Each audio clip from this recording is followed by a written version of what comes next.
my ways of thinking are more advanced than yours. Like, to me, all of that just screams like, accept me, respect me, love me, and at some point, most of us grow out of that. Right. Exactly. It's that stunted development. Yeah. I agree. All right. Well, welcome back to Deconstructing DJG. I am DJG and I am here with Crystal. We are about to give you a reaction to the latest Paul and Morgan 24 Hours with Bethany Beal from Girl Defined. We in the snark community have been like waiting with bated breath for the last 2 weeks for this to drop because wow, the crossover episodes like this are everything. This is our Real Housewives. Exactly. This is our Bachelor. Like this is our trash TV. It's as if a couple from Love is Blind and the final couple of The Bachelor did an episode together. Yes, exactly. Like, we've been following these people separately, and Bethany and Dave's path has been very interesting. Oh, very much to watch. So. And so it's definitely made me curious as to what their differences are starting to become. Like, what are we going to be talking about as far as uniting Christians? Because that's the goal for this series, right? I would say I watched the first 10 minutes or so. So a lot of this is going to be new. I'm excited. You are in for such a roller coaster. Yeah. I'm excited for you. Me too. I said beforehand in some threads that like they better not be boring with this. I need that dopamine hit from the cringe, and yes. I've always said Paul and Morgan are my pet fundies because I could absolutely see me turning into that person had I made different choices in early adulthood. Yeah, same. Like, nothing that they preach or teach is new. No. Like, it's just all kind of repackaged to be like young. As the Reverend Jen says, same book, different cover.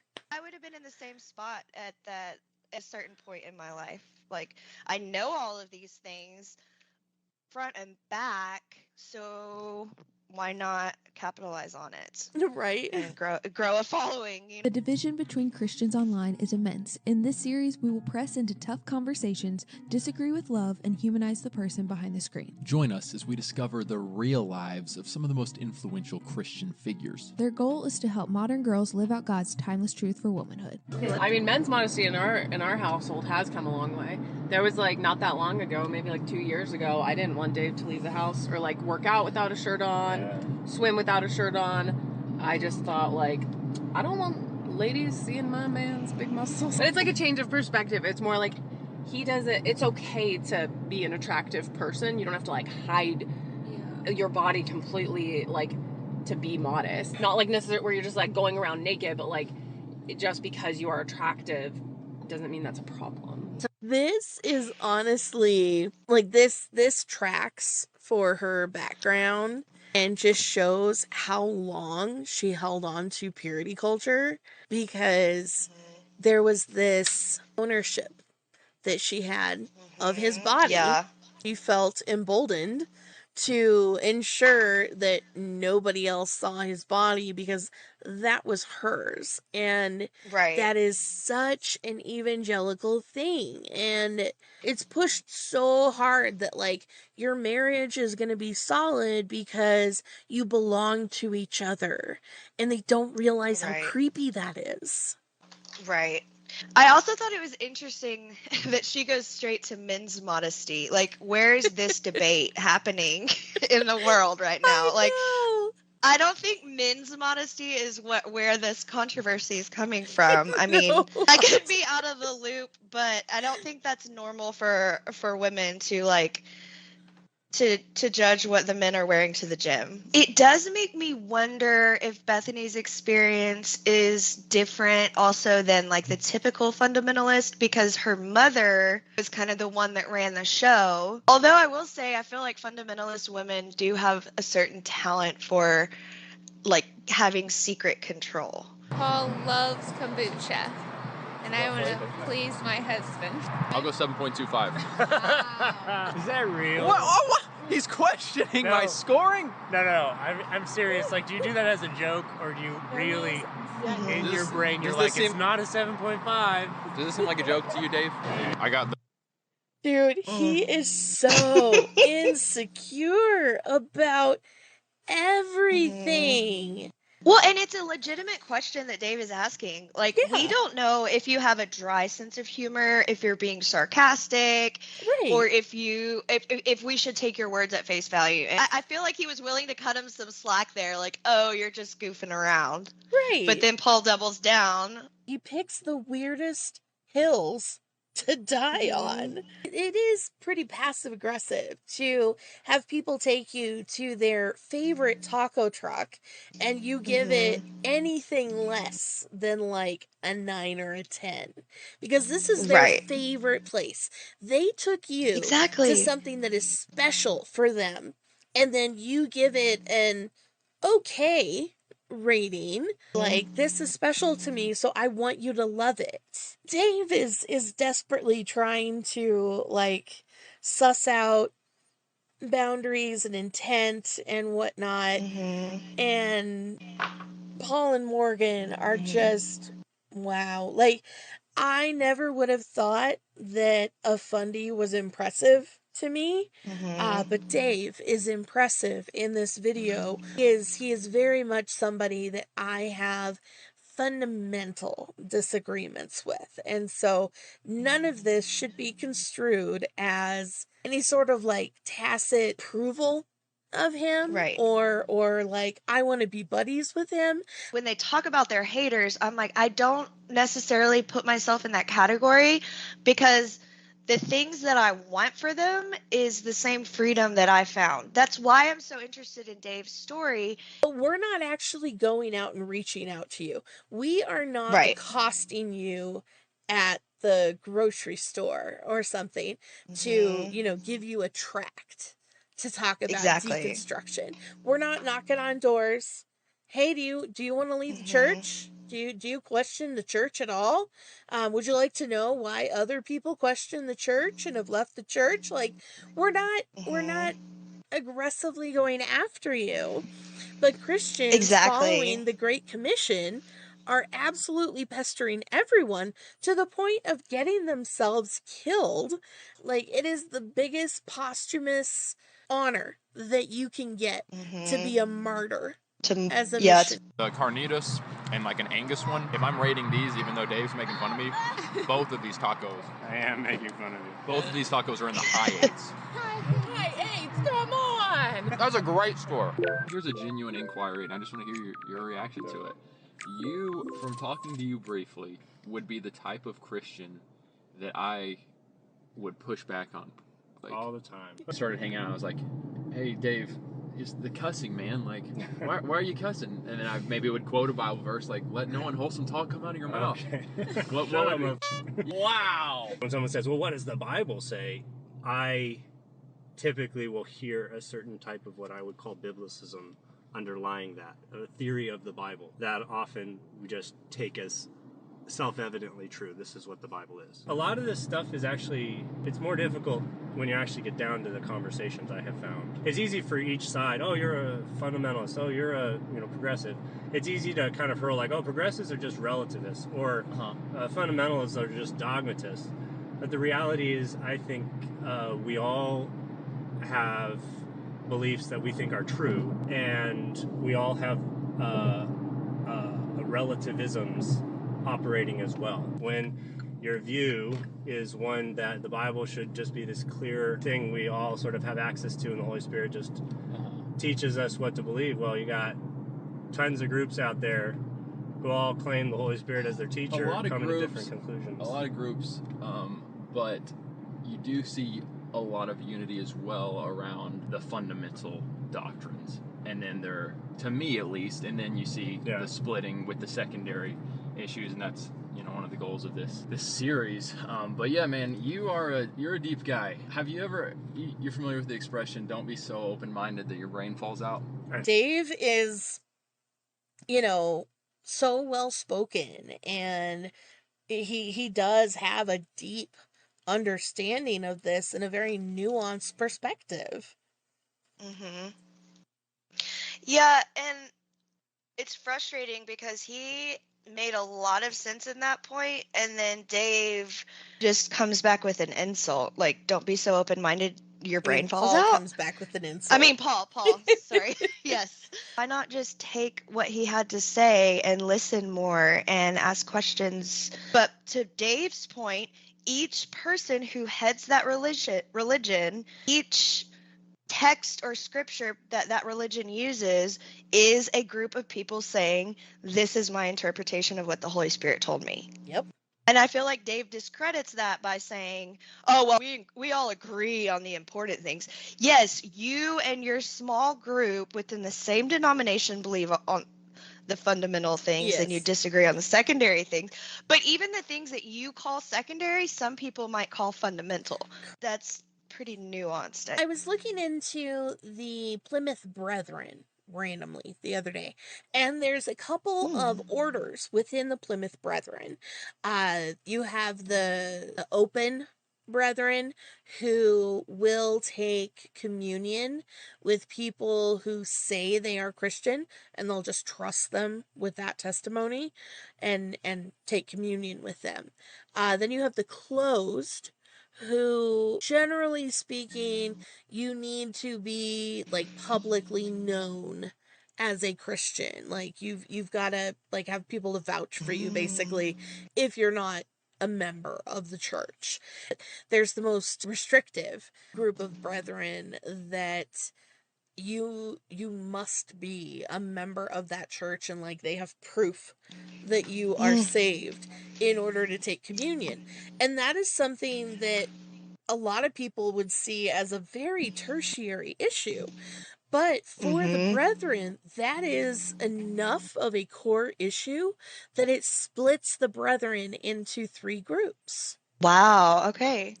And it just shows how little he knows, how little his exposure is to other people. Yeah, if you guys are listening, just let us know. We really want to know what all the primary issues are and what all the secondary issues are. Correct. For our curiosity. Yeah. Paul and Dave are going to do a polar bear plunge at Dave's gym. This is something that Dave does on a regular basis. He loves it. And Paul is going to be a little bitch about it. Yeah. It's me to do the polar bath challenge. It's absolutely horrible. I respect this man so much more.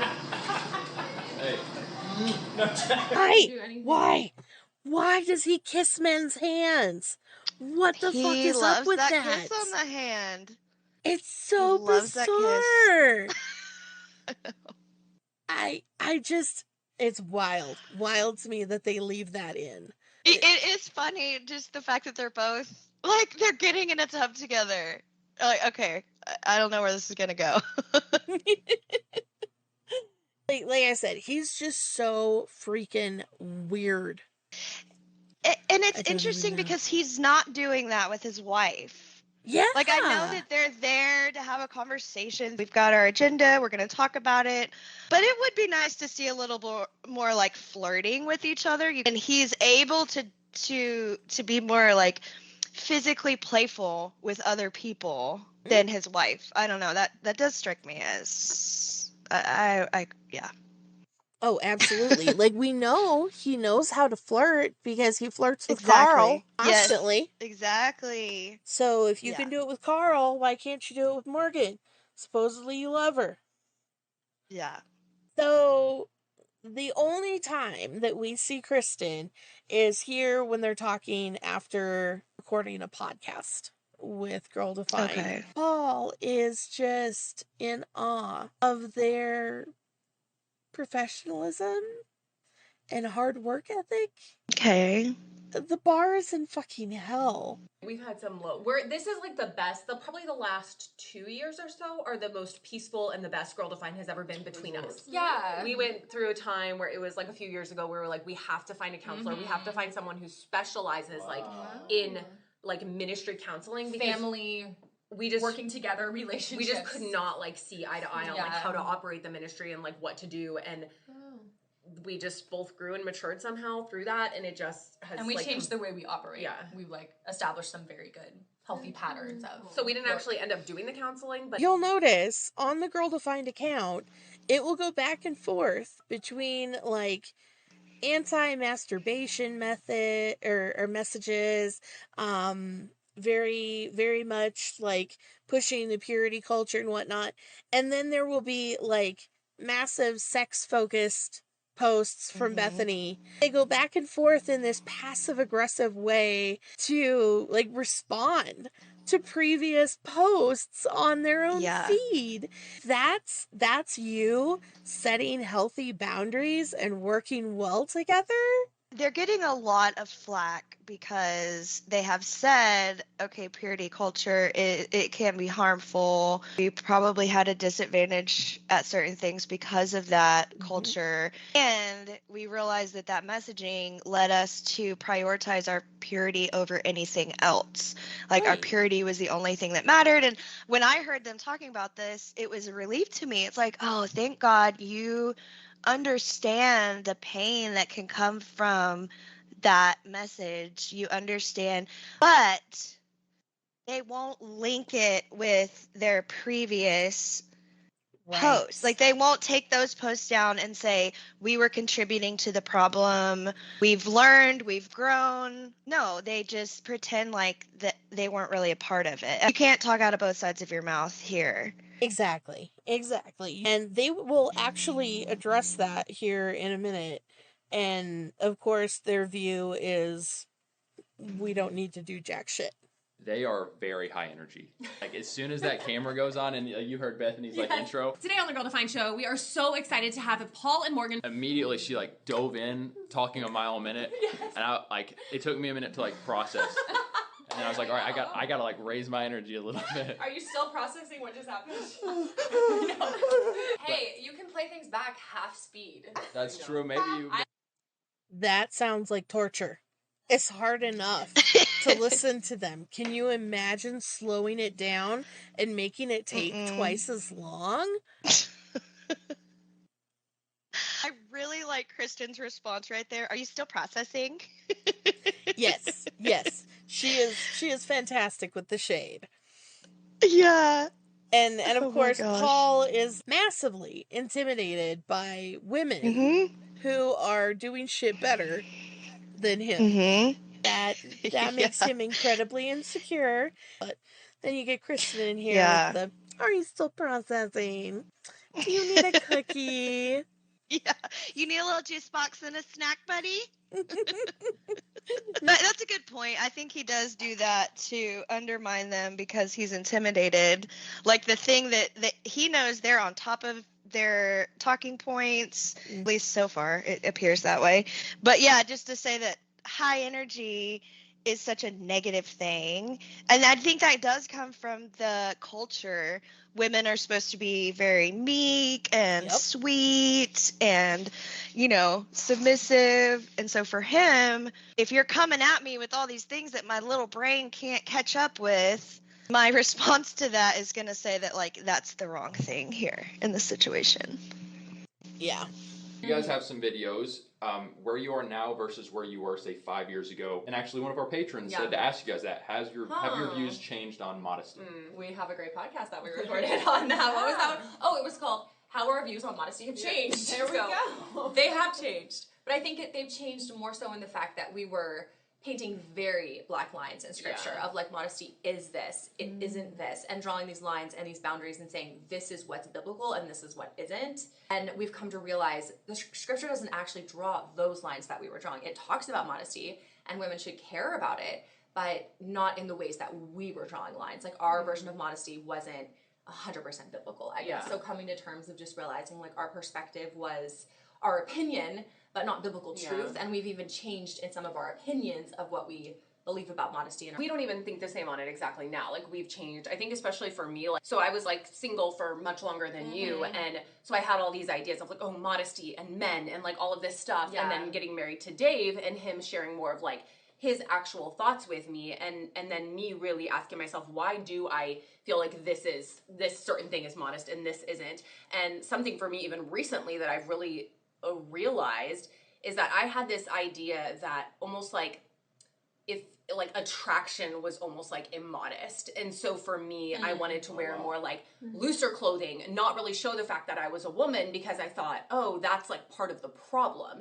And almost like even as a, like, you know, a married person, that you should never even think anyone else or any other human is like attractive. And so I've realized like it's okay, like I can be out in the world and see a man who is attractive and just be like, oh, that's an attractive man, and move on with my day. I don't have to be like, oh my gosh, well, you know, or that Dave will see obviously there are other beautiful women in the world, you know. Obviously what he does with that is a different story, but like he can see other women in the world and be like, they're beautiful, and move on with his day. So that has been like part of the growth journey for me, and I think that Okay, so they're just going to totally admit that they said a bunch of incorrect stuff. They claimed it was biblical. The video that is up claims that it's biblical, and now they're saying it's not 100% biblical.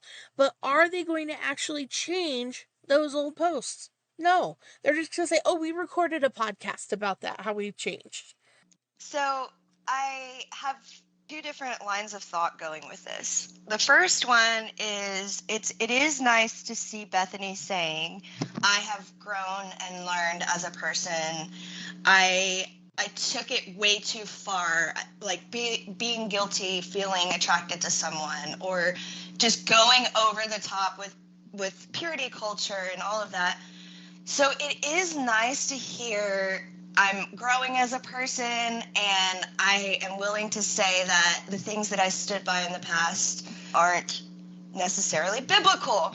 At the same time, we want her to be more specific about it. Like, we took this scripture and took it to mean that if your arms are showing, you're sinning. If you want us to respect your journey of growth, back it up. Yeah. Right? Like, be able to go back to those old videos and at least attach something that says, please watch our updated video where we talk about this with a new perspective, or please see our podcast on how our views on modesty have changed. The other thing is sometimes it just gets really, really old when you hear them saying things that are fucking common sense.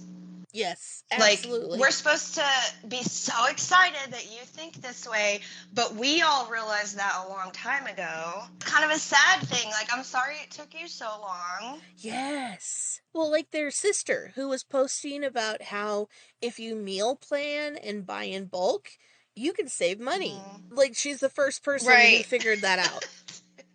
When you can relate their lack of knowledge to the upbringing that they had and the things that they're preaching, it's like, how do you guys not see this? You are absolutely the epitome of, I created the problem and I'm going to sell you a fix. Exactly. And literally sell you a fix, because we've got books, we've got courses, we've got PDFs that you can download and print off. And now they also have other fundamentalists who are saying this stuff. Like, yes, we can follow after God, but this is such a stretch to put on women the responsibility for men's lustful thoughts or whatever. Yeah. Look at someone like Joshua Harris. You guys are obviously familiar with Joshua Harris.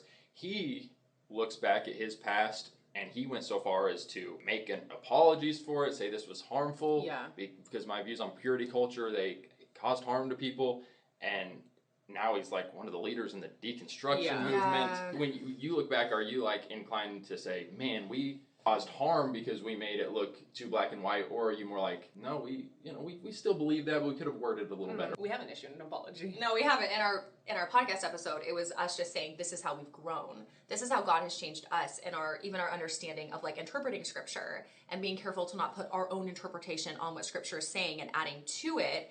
But even looking back on like the way that we approach modesty, we would even say, I remember, even in our little booklet that we wrote on modesty, we were very intentional to say, we're just showing you examples of what we do, but this isn't what you have to do. Can I just say, I saw the Project Modesty video. I think it's been removed. And for some of the reasons you were describing. It can be really hard to find modest shirts right off the rack, but with a little creativity, you can make a lot of them work. Low-cut shirts. You can add a cami underneath, you can add a scarf on top, or a button-up underneath. And shirts that aren't fixable, just ditch them. A good saying is, when in doubt, go without. Okay, so that audio is a phenomenal rabbit hole on TikTok to fall down. Just saying. Oh, is it? There's so many people that are, trying to follow the audio directions, but with their own clothes, and it's hysterical because of course the people look ridiculous. Just adding layer upon layer upon layer. Correct. It's hilarious. I absolutely love it. They're completely unapologetic. Yeah, we said that, and no, we're not going to issue an apology because, it's growth. And the reference to Joshua Harris there, I think it's really hard to pull out that comparison because he went full deconstruction, but at the same time took responsibility. I specifically as a person was responsible for this, so I'm going to stand up and say this was wrong and I'm sorry, and then he went on his own path. I think that's almost like an insult in their minds. We're not going to separate just talking about previous content from also deconstructing and not being a Christian anymore. In their minds, there is no middle ground. There's no way to say we were wrong in this belief, but yet we're still Christians. You can still follow our teachings. There's not really that middle ground. I think they're just acting really clumsy around this issue. We don't want to apologize for it because we don't want to be seen as deconstructing that belief. They reevaluated it. They tried to determine what they still resonated with them, and then they came out with a new belief. That itself is deconstruction. It is. There's so many different versions of it, but to them, they see it as just people who completely decide none of it is going to work for them. Right, exactly. They can't fathom that anyone would question their beliefs and go, well, I don't think Calvinism is right anymore, but I definitely believe salvation by faith through grace. Or I think that baptism is optional. And to them, it's all or nothing. And we've talked about this before. They are so black and white. And for people who are deconstructing, that is one of the most difficult challenges because you're so used to everything being black and white. And then you get into the real world and basically everything is gray. And so you have no framework to build upon to understand what gray is, to be able to label things as neutral. You're kind of taught to question your own intuition. I feel like this thing that's taught in my church, I don't agree with it. That's a sin issue in your life and you need to repent. So I can also see Bethany and Kristen having a hard time with this because they were given no instruction on how to handle it. Yeah. How do you lead your followers through that change without looking like an idiot? And so a necessary step for just general human development is called differentiation. You're supposed to do it in your late teen, early 20s years, right? Where you differentiate yourself from your family of origin, from your community of origin, from your culture of origin, and you determine what is important to you, what is meaningful for you, what is true for you, and that is deconstruction. And so that is something that we all should be doing as adults to confirm why we believe what we believe. Paul and Morgan, on the other hand, have no real deep comprehension of these things. They aren't willing to do the work on that, and so they just regurgitate stuff from other people without having any kind of internal understanding of these things. Yeah. And we're supposed to see them as like deep and inspirational and whatnot. Paul really likes their old take on modesty, because he still can't control himself as an adult going out in public and seeing attractive women dressed in ways that he finds, well, attractive and appealing. And so therefore he's going to freak out about it, and it's a problem, and they need to fix things and not trigger him. He is God's little specialist snowflake. I've been surprised at how willing he is to out himself on that too. Like, Yes. I wouldn't be comfortable being his friend, because he's basically saying I have sexual fantasies about women if they show enough skin. Yes. So how's that going to make your wife feel if you're hanging out in mixed company? You need to take a real good look at yourself and figure out why you have to sexualize people constantly. Exactly. But, that's a conversation he is not ready to have. Yeah. You guys were showing, like, if you're going to wear this shirt, if you want to wear it, maybe wear this type of shirt underneath it. It's just practical advice. So but also, I appreciate you guys saying, like, we've grown in this way, but we cannot expect a girl to find apology tour. It's not gonna happen. All right. And what does it fix? What does it fix? Right. What does it fix except for appease the haters? They want you to do what Josh Harris did. They don't just want you to apologize. They want you to completely deconstruct and have rainbow flags and do what he's doing. Number one thing that comes up for these people when they talk about the evils of deconstruction is that you support gay people. Yeah. Well, and she says, what does it fix? It will literally fix your inconsistency. Yeah. That is what it would fix. The fact that you still have messages out there that you have said are not biblical. Yeah. Or are harmful. Even they talk about purity culture being harmful. So, no, it's not about haters saying that you got to stop being a Christian. It's about you should take accountability for your content. The real issues just fly over their head. It is. What was shocking? How different you guys are. Yeah. Because you seem very much at peace with him working through this stuff and figuring out like where he stands on things. Why do you think you're so at peace with that? A huge goal of mine in marriage was to not try to control my husband, and I had seen that done like so much, and it seems like there's a happy marriage on the front, all of these conservative values and all of this, like going to the word and stuff, but then behind the scenes there was like a lot of anxiety or just like a lot of dysfunction. I didn't really care about Dave like putting like, I mean I did, but like I didn't want him to just appear a certain way for like my own ego or image or whatever. He grew up in a family where he knows the Bible frontwards and backwards, he said he's read it multiple times. Yeah. Even just like in the years that we've been married, he commits to something, he does it. So he did like 2 years back to back where he did like Bible reading plan, and he absolutely finishes it. And like we'll do like Bible trivia games, and he he knows all of it. He's like extremely like highly churched, like highly in the word, and the like fruit of some of that, like just the anxiety and the struggle and the just like, I don't know, like it's just been difficult. Dave is someone who like is constantly seeking outside advice, and the mentors, our pastors, the men in his life, I highly respect and I think are really amazing. And so I like, to me, he's a man like that is like very full of integrity. And so instead of having an interest in reading certain books or learning from certain teachers and me just being like, I don't like that, don't show that to me, I want to be more like inviting of that and being like, hey, I want to know, share that with me. And to be honest, like who he is as a man now, and like his, like, I don't know, how he loves me, how he treats our family, his stability as a leader has only improved. I feel like I have a better life. Yeah.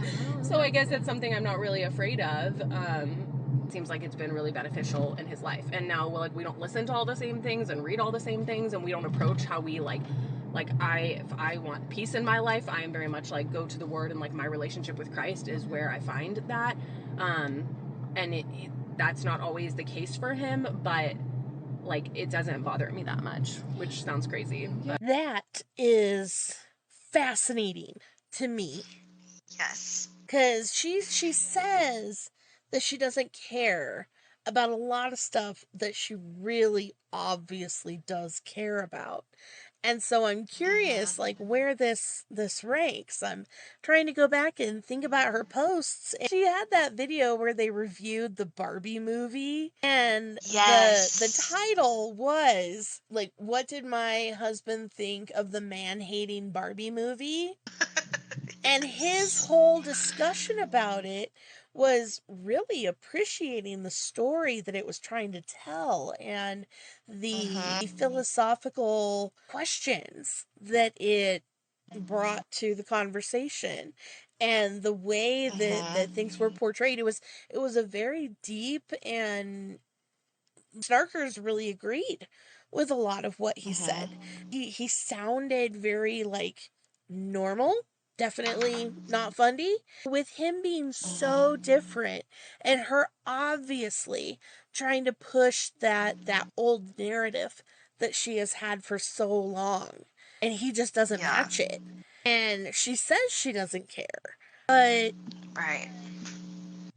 It's, yeah. So we have the receipts, right? We have him on video saying that he reached a point in his life that he was depressed, that he was really struggling, there were issues, and that he just was very honest and open about it. And the time frame that he's talking about, if you go back and look at videos of that time frame, he's just going along with what Bethany is saying. Like, she's just in charge of everything. She's writing the narrative. She said that, like, I don't have a problem with him thinking a different way. Well, if that's true now, it just hasn't been the case always. Yeah. Because we know he wanted people to think this is what their marriage was like. And then he was the one who was like, no, fuck this. I've got to be honest about what's going on. Yeah. So now it makes me wonder, something might have actually, like, shit might have hit the fan. Yeah. And they might have come to an understanding with each other. Like, she even said he looks for help that is not, or inspiration that is not biblical. Yes. Like, that's huge. And I get the feeling that he has tried to challenge her through the past. He just did it very quietly in the background, not on camera, and just kind of gently nudged for a long time, and then just he got shut down too many times, and mental health tanked. And I mean, he was literally having ideations that he wanted to off himself because it would hurt her. Like, that is an intense trying to exact some sort of revenge on your spouse. Yeah. That is a very unhealthy place. And I am so glad that he is in real therapy, that he has been getting real help. And I think that the fact that she is, at least now, making peace with that and not being dismissive or invalidating of progress that he's going to make through therapy. Because that tells me that they actually might stay together. His journey reminds me a lot of my own at the beginning. Like, I'm going to still do what I can to hear, like, Christian. I'm not going to challenge you on too difficult things.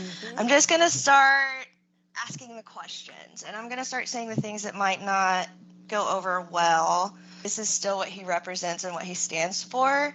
It's just that journey looks similar to the beginning of mine, so I'm hopeful.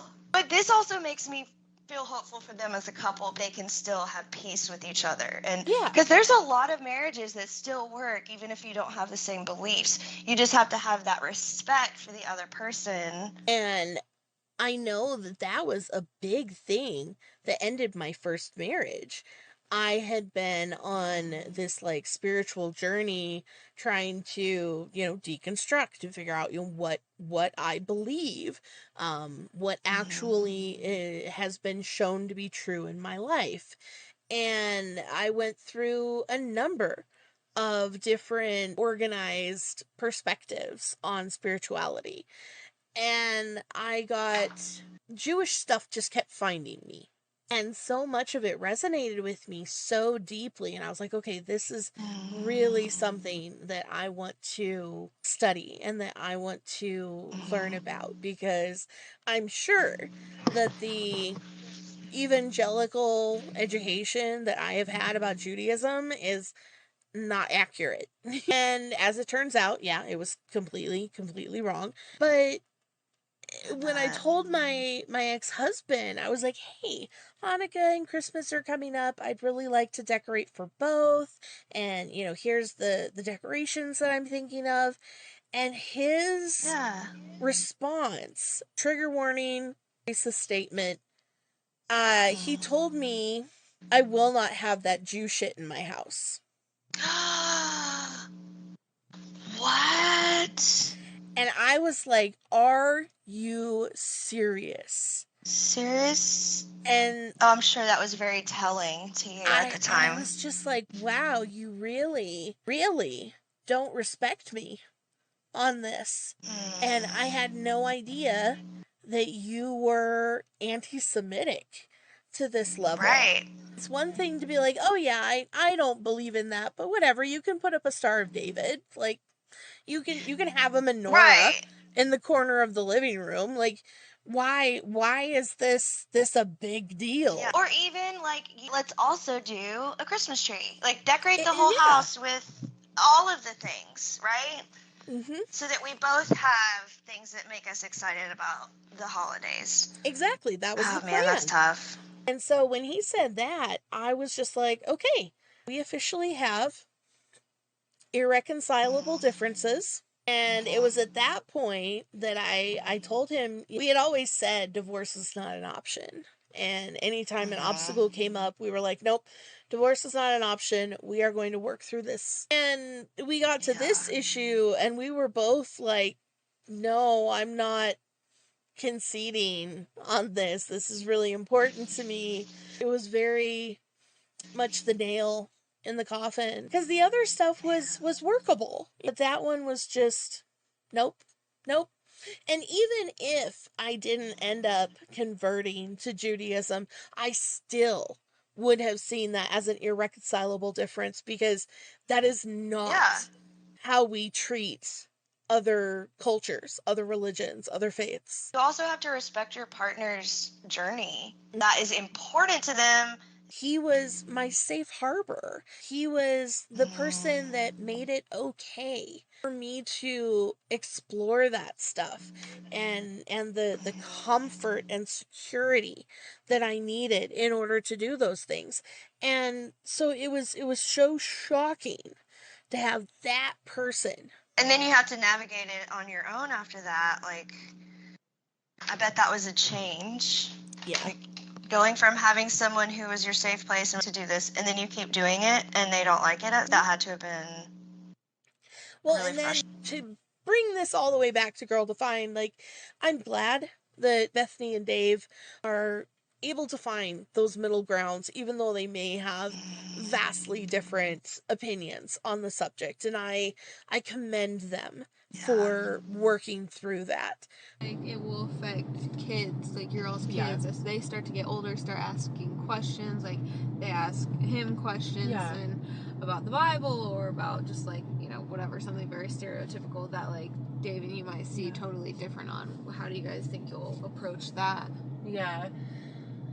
Well, he actually initiated and led us switching churches. So we were going to kind of like a basic Bible-believing, non-denominational type of church. And it's the church I grew up in. I was very comfortable there. He wasn't super excited about it. And he really was the one who initiated us leaving. So now we go to a small Lutheran church, which was so different than anything I grew up with. But, like, as much as he might read all these books about philosophy or whatever, I don't know, all this other stuff, he is like the one who led our family into this church that is amazing. And I have learned and grown, like, so much as a Christian, and it's a place where I'm so excited to raise my kids and to raise a family. And I think that if I had tried to control that, like, no, I want to stay at our previous church, like, that's scary to move churches, and now we're in this Lutheran church with all of this liturgy and, you know, like, infant baptism and all these crazy things, we wouldn't have made this transition if I had, like, dug my heels in. But I feel like our kids are in a wonderful place. Like, although we might not agree on everything theologically or how we go about practically getting help, like, he, to me, is someone who is, like, very much has, like, a true, genuine faith. It just looks really different from mine.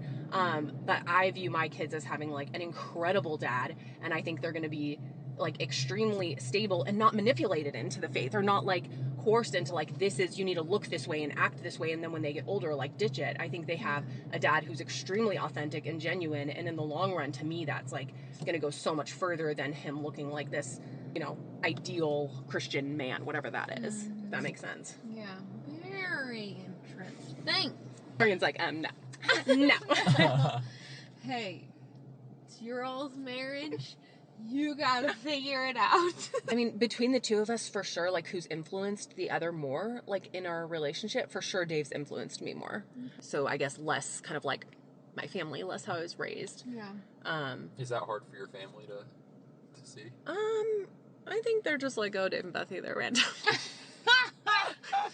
Those two crazy kids. Everyone so far has been, like, super respectful and, like, very much, like, you know, as adults, like, respecting each other's views. Maybe if we were, like, ditching the faith or something, but it's like we're still super strong Christians. It just looks different in some of the gray areas and secondary issues. I want my views to be challenged because I don't just want to live in a certain way or believe things because I've always believed them and they're, like, not actually true or beneficial. There might be a better way to live. I have a feeling that, like, a lot of people who watch your stuff, who hate watch your stuff, are like, she just lives in an echo chamber. She's not surrounded by anyone with differing opinions. I think they would be shocked to know. Like, your own husband has very drastically different opinions than you, and you're living under the same roof with him and being challenged, and you guys are pushing each other, and so I think that's very interesting to learn about you. I didn't know that. So apparently she hasn't been paying attention, because as we were discussing, Dave has put out a lot of videos in the last year or so talking about his very disparate beliefs. I feel like Morgan was asking that question because she wanted to be like, how can I convince Paul that we can have our own opinions? Yeah. It seemed like she was kind of shocked by the answer. Because she's not allowed to be different from Paul. She's absolutely not. He has put her down on live streams. I mean, look at the differences between Paul and Dave. Like, Paul's going to be the one that's like, as the head of the house, I need you to see the error in your ways, and this is how it's supposed to be. And, like, even the apology that she issued over cutting him, or over saying that his laugh was expression was creepy. Like, it feels like they have this relationship where Paul just has to say exactly how everything's going to be done. So in her asking Bethany that question, it definitely makes me wonder, like, if she wishes that they were more so like that. Like, she cannot fathom autonomy because there is so much codependence, and I don't always like to use this word because there's such a negative connotation and it gets used to, like, weaponized against people with mental health issues, but Paul seems so narcissistic, and like he could figure out strategies to be less harmful about it, because you can be a narcissist and have coping skills and interpersonal skills so that way you are not actively harmful to other people. Yes. Just like you can have anxiety or depression or whatever, and you can have your coping skills so that way you're not attacking and harming others. You're taking accountability for that, and you are not using it as an excuse. But Paul just, the entitlement, the audacity of that man, so hard to fathom the level of entitlement that he has. Seriously. And he gets fueled from hate watchers. Like, he is very intentional about saying things that are controversial so that they will get more views, more interaction, more, like, upset over it. Actually, that's great. That'll make your conversations better if we get a little jumpy exercise. Definitely, yeah. Understanding neurodivergence and offering coping skills. Correct. He's the coach on the side, giving them helpful tips as they go along. And they stand there with their hands firmly placed in their armpits. The body language between Paul and Morgan and Dave and Bethany is very telling because Paul and Morgan are very closed, very like hugging themselves for safety, really concerned about what is going to happen. And then you have Bethany and Dave who are very open, confident in what they're doing and what they're saying. And so I think that's part of why there's so much talk, at least about Morgan. Blink twice if you need to be rescued. Yeah. And I think a lot of the love, for lack of a better word, for Morgan comes from a place of, she truly always looks uncomfortable. And she's either disassociating or drunk or something. It's a Delta 8 girly, I don't know. But she just has this affect that she has slipped into as she got into marriage, where she is just so disconnected and slow. It's not a good look. I always feel like I give a whole lot of extra grace to women when they're pregnant. Yeah. That being said, that grace would also extend to, hey, let's take a break from filming. You don't need to give all of this all of the time. I see that you're in pain. I see that you're struggling. Let's not put you on camera. Let's take care of you. Like, that wasn't even an option. I've noticed that too about her. Like, it's almost like she just seems disinterested, bored. Yes. Like, I agreed to be here, so I'll be here. She was so excited about pregnancy number 1 because prior to that, she had 5 years of trying to get pregnant.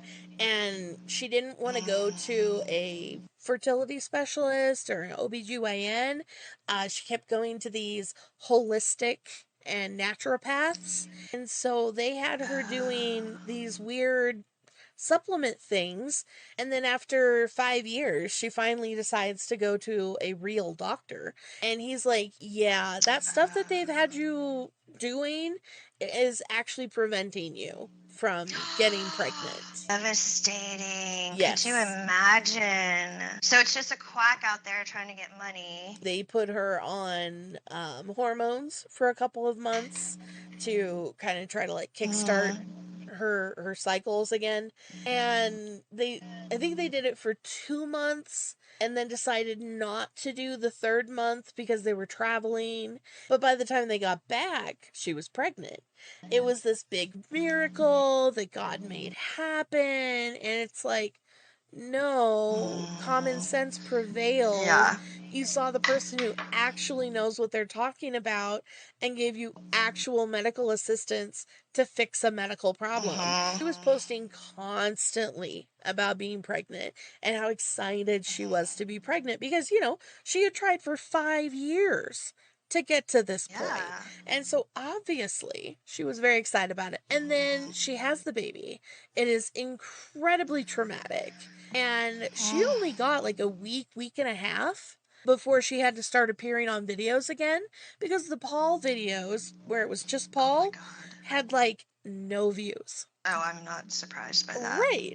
And so she and the baby became a major fixture of all of their videos for a good like 3 or 4 months. And then finally he was big enough that he was, causing trouble, disruptions in the streams. And so they would put him to a nap or they would have grandma watch him while they did their thing.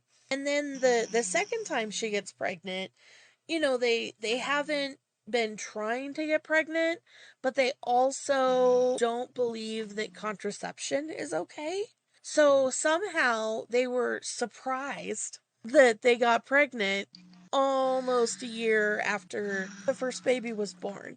And she's horrified that she's pregnant again. She had so much trauma and PTSD come up when she found out she was pregnant the second time.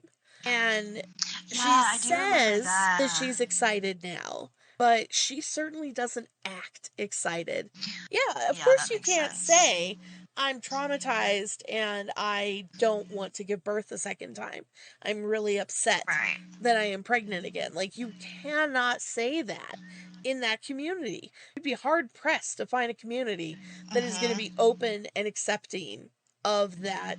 So this time going through the pregnancy, it's very much like I'm forced to do this or that. Where does the no contraception come from?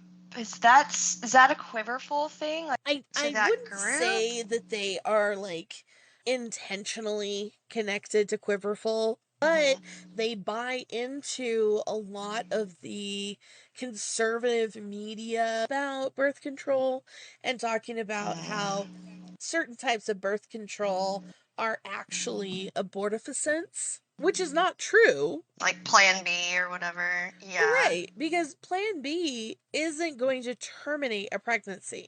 It will only prevent a pregnancy. But some Christians, Paul and Morgan included, say that if you are taking contraception that prevents implantation, you are using an abortifacient. Hormonal birth control, IUDs, Nexplanon, all of that is not allowed. Which, it's really unfortunate how much disinformation is out there. They are so infuriating because they sit up there and whine and complain that other people do not limit their lives to the black and white options that they as a couple have chosen. They don't acknowledge it was an active choice that they made. Like, how do you keep having faith in this system when it's all different everywhere you go? Exactly. And they actually list that as the reason that they left the hypercharismatic church. They were being told lots of things that through lived experience they saw were not true. And so they had to switch. All the times that they have changed their beliefs on something, just like Girl Defined, there is no like, hey, we're sorry, we said this wrong because this was our thought process at the time. And so here's our new thought process, and this is why we believe something different going forward. And you should still trust us. Right, exactly. That's the thing. Like, how do you not see that you're losing credibility here? I mean, the pushback for growing probably comes more from Christians. Yeah. Because they're, like, used to us being a certain way, and they like the, I guess, the more conservative black and white version of us. You know, like, conservative Christians are like, we can't follow y'all anymore. You're basically, like, becoming feminists. And it's like, have you seen, like, all the stuff we're posting? Yeah. That's kind of like a big claim. Like, you guys are becoming feminists. What are they going off of?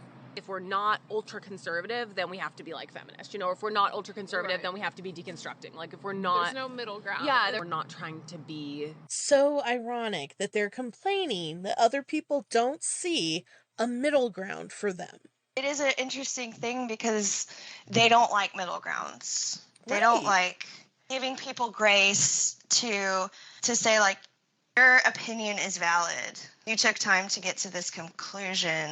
I can see where she's coming from. Now, I do remember that pressure within the church because you're working so hard not to be worldly. You're working so hard to make all the right choices. And then you decide something like, let's say it's drinking. You decide, you know what, I can have a glass of wine with dinner. You go out in public and a church member sees you and it becomes this huge, oh, this person is rebellious. They have this rebellious spirit. They must be deconstructing their faith. They must be wanting to go live in sin. Bethany is getting that type of hate. Like, you said something that was affirming to women, so now you must be the worst of the worst.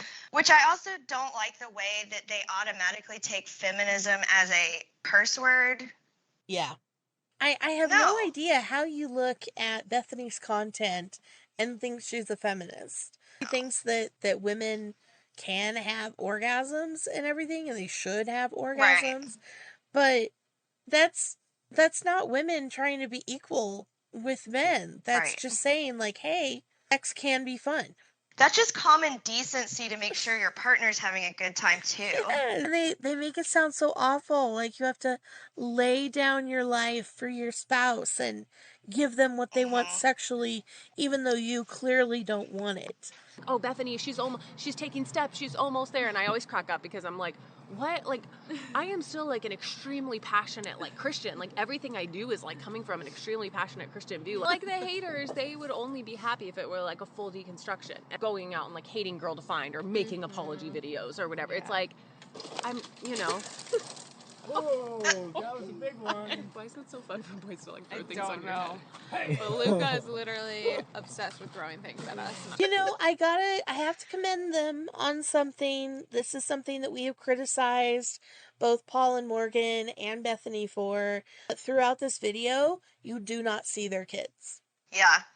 And That's good. I really appreciate that.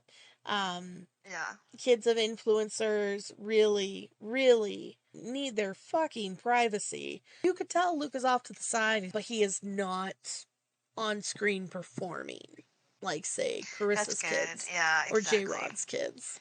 I do appreciate that too. They've absolutely used the kids as props in the past, so I appreciate that they are moving forward on that. Now, also, something I find interesting is Bethany does not stand up straight ever. And I know that she is insecure about her height. And so I wonder if she does these weird positions to, like, decrease her height. Haters, they say something like, Kristen and Bethany's views are still problematic, and again, these are the hate videos. Yeah. Still problematic, but I am seeing progress with them. From my research, I'm seeing a trend of that. How does that make you feel, and is that a good thing that they're saying that? I don't take that as a compliment. We are really trying to have more of like the gospel is the most important thing. Secondary issues, like, instead of saying like this is the way, either that's our opinion or you know, and I guess they view that as progress, moving away from scripture, but the reality is we still have very strong convictions and beliefs.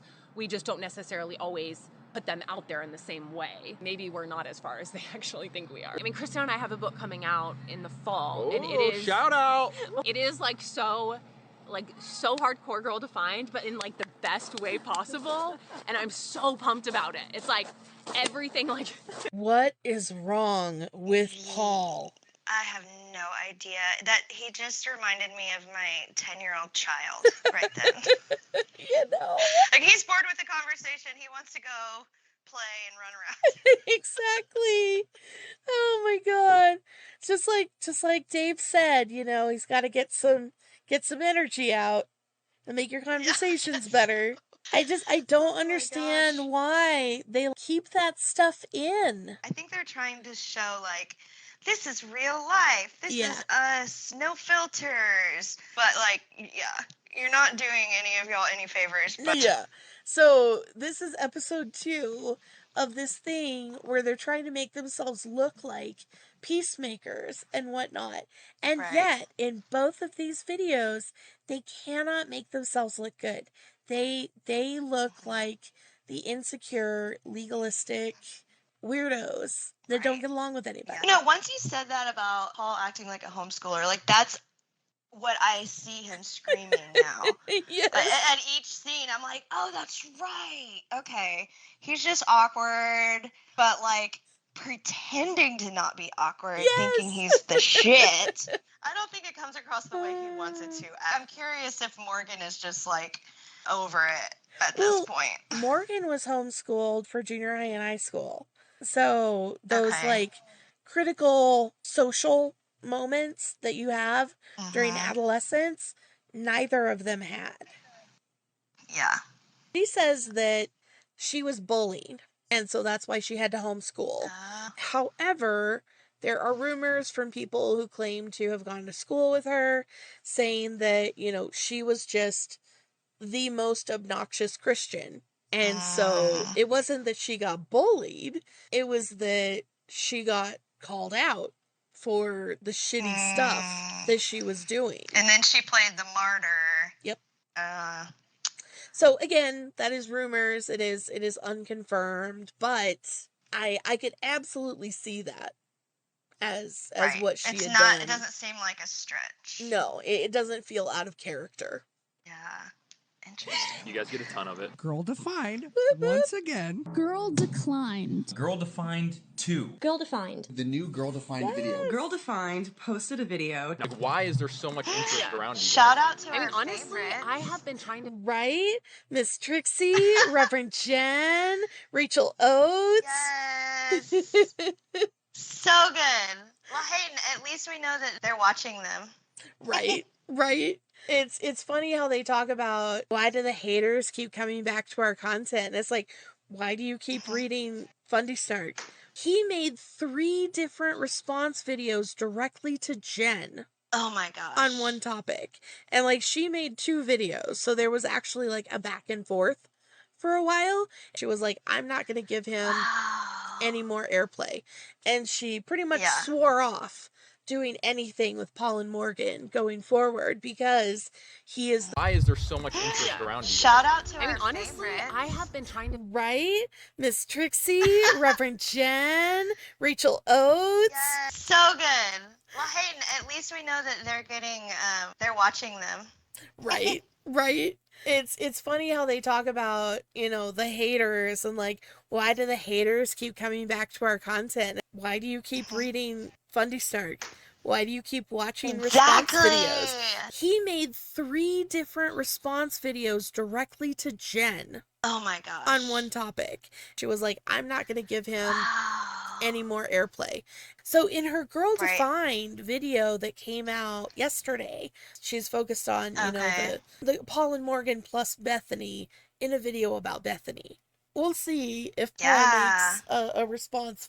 It's almost like interacting and responding to these videos and stuff it's part of their recipe for their channel. Yeah, it is. Like, they need that engagement. They need that involvement because that gives them more content. Hey, let's talk about this person who didn't like what we had to say instead of, here's the second thing we want to say. Exactly. They love the drama. I tell people they run a Christian gossip channel. Yeah, that's definitely really what it is. And I have to admit that occasionally my podcast is a gossip podcast, and I'm fine with that because that's not like everything I do. That's the fun ones that are interspersed because some of the heavy videos are extremely heavy. Yes. But also, they claim to be entertainers. Like, at the beginning it says, we're here for blah, blah, blah, blah, blah, blah, and entertainment.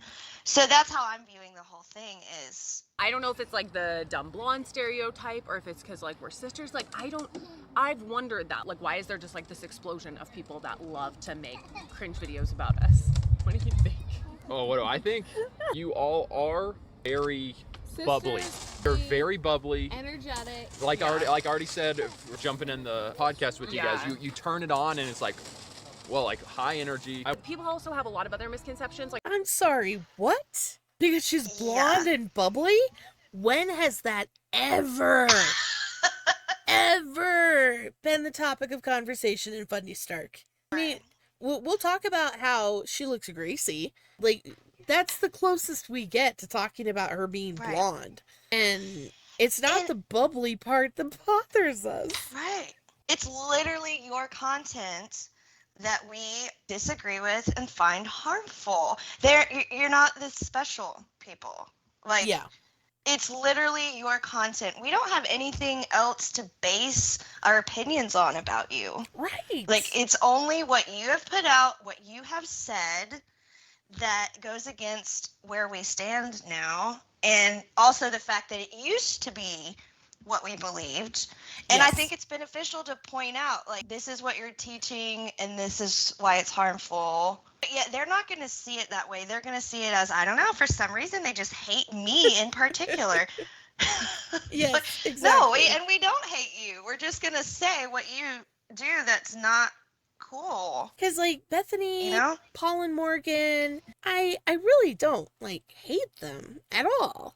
But if we're talking about, like, Matt Walsh, Carissa. Right. Like, those people I actually hate, but that's because you have perpetrated real harm on people, and whether that's your own children or whether that's a larger community. But Matt was actually talking about just yesterday or the day before, there was like a brief that was signed by 19 state attorneys general, and it referenced his What is a Woman, quote unquote, documentary as like a source of information on LGBTQ gender affirming care in Idaho. I think it is. Any lawyer who uses his bullshit, quote unquote, documentary, like, you should be disbarred for that. There's no credibility there. And I'm sure it didn't even actually come from a place of knowledge and information about gender affirming care. Correct. I can't see them taking the time to figure out what struggles people are needing help with, you know? Exactly. So, the case concerns a law in Idaho which bans the castration and mutilation of children. It says there is no comparison for a vaginoplasty for a girl following trauma and a vaginoplasty, insert awful transphobic phrase there. So he is going for the most radical, extreme possibility in gender affirming care. I don't think I have ever seen a report of someone under 16 getting a vaginoplasty.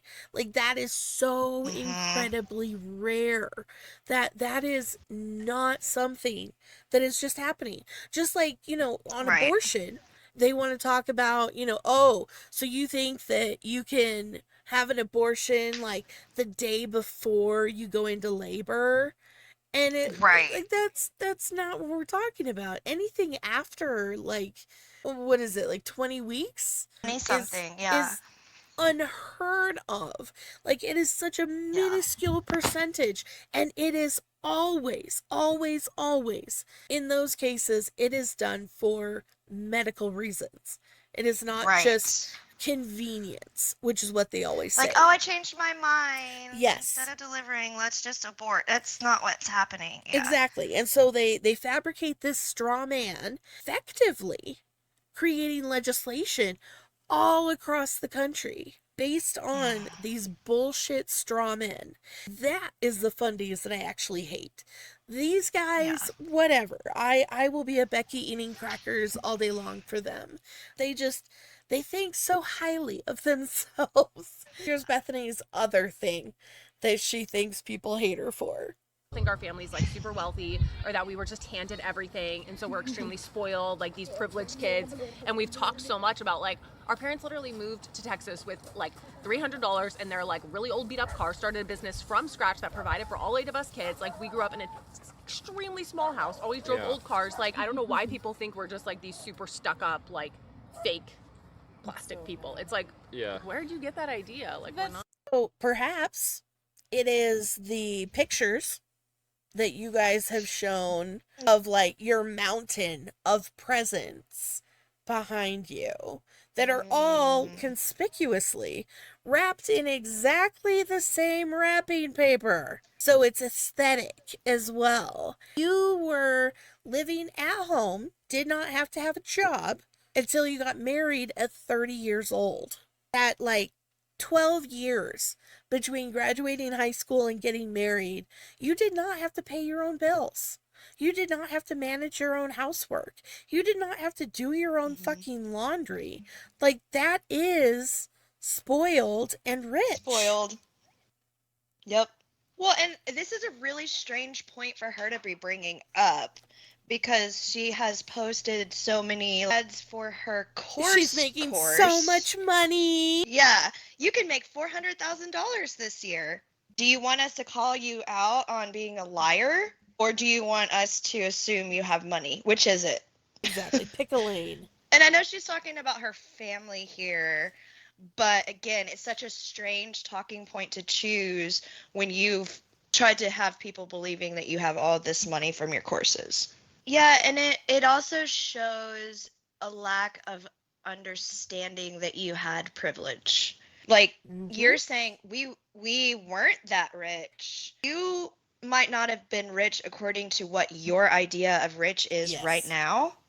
But how many people would have looked at your life with your parents and been like, man, they have a lot of things I don't have. Yep. They have their own bedroom. They don't have to leave the house at 18. They get to like have their bills still paid. And I know that I benefited from my family being white, and in certain areas that we lived in, like we were comfortable, but it wasn't just because we were this amazing family. It was because my parents could easily get jobs and be able to take care of whatever we needed. I feel blessed being able, or blessed, huh? I feel, you know, that it was a good thing that I enjoyed, but I cannot say it wasn't privilege that granted me that. Right. And these kinds of people hear privilege and they're like, what are you talking about? I went through hard things in my life. And it's like, that's not what privilege is. It's not that you had no issues and everything was given to you on a platter, but like you didn't have to worry when you got pulled over by a cop. Outside of, oh, I might get a ticket. Like there was no fear for your life when that happened. Exactly. When you went out to be an influencer, you were heavily favored by the algorithm because you are the stereotypical thing that, you know, people are going to click on. It's so much harder for people of color to get followings online. There's certain things. It's there. It's real. It's happening. Yeah.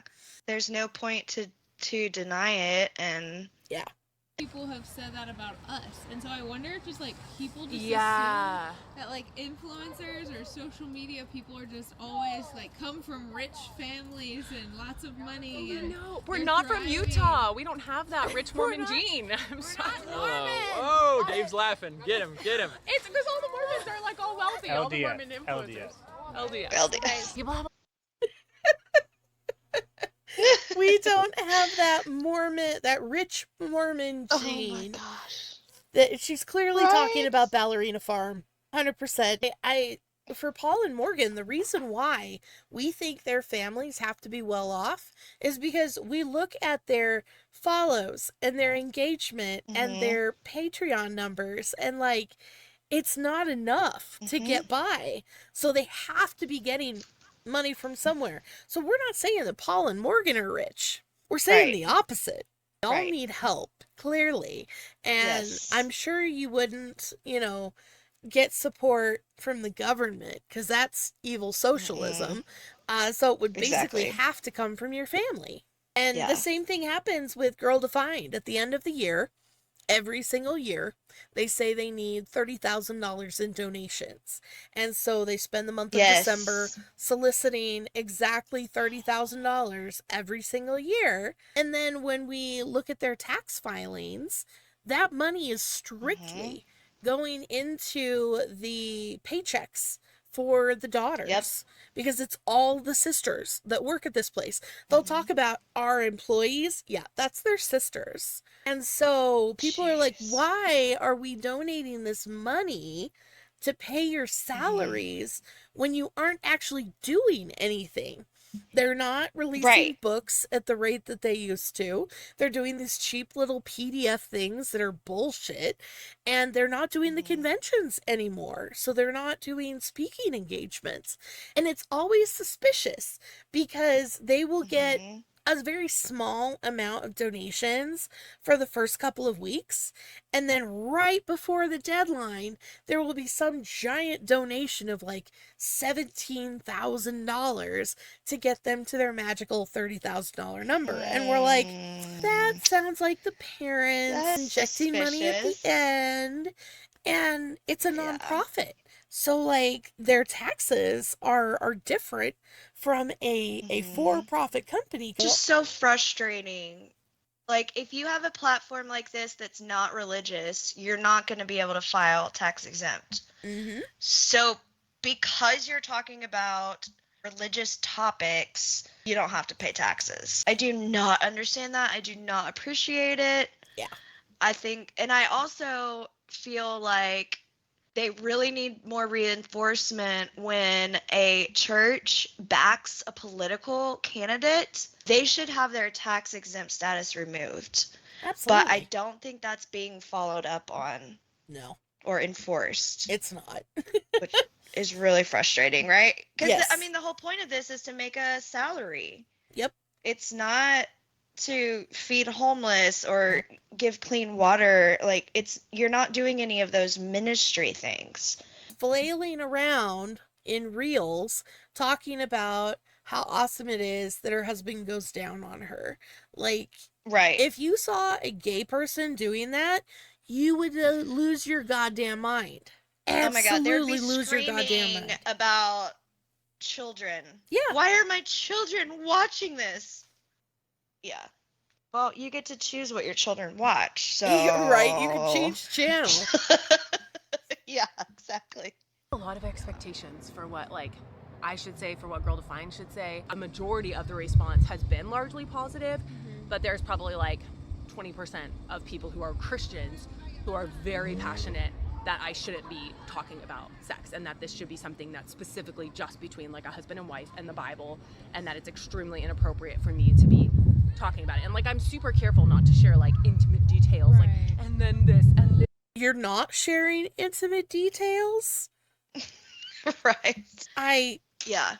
You talk about, these are the things that I do to prepare myself for sex with my husband.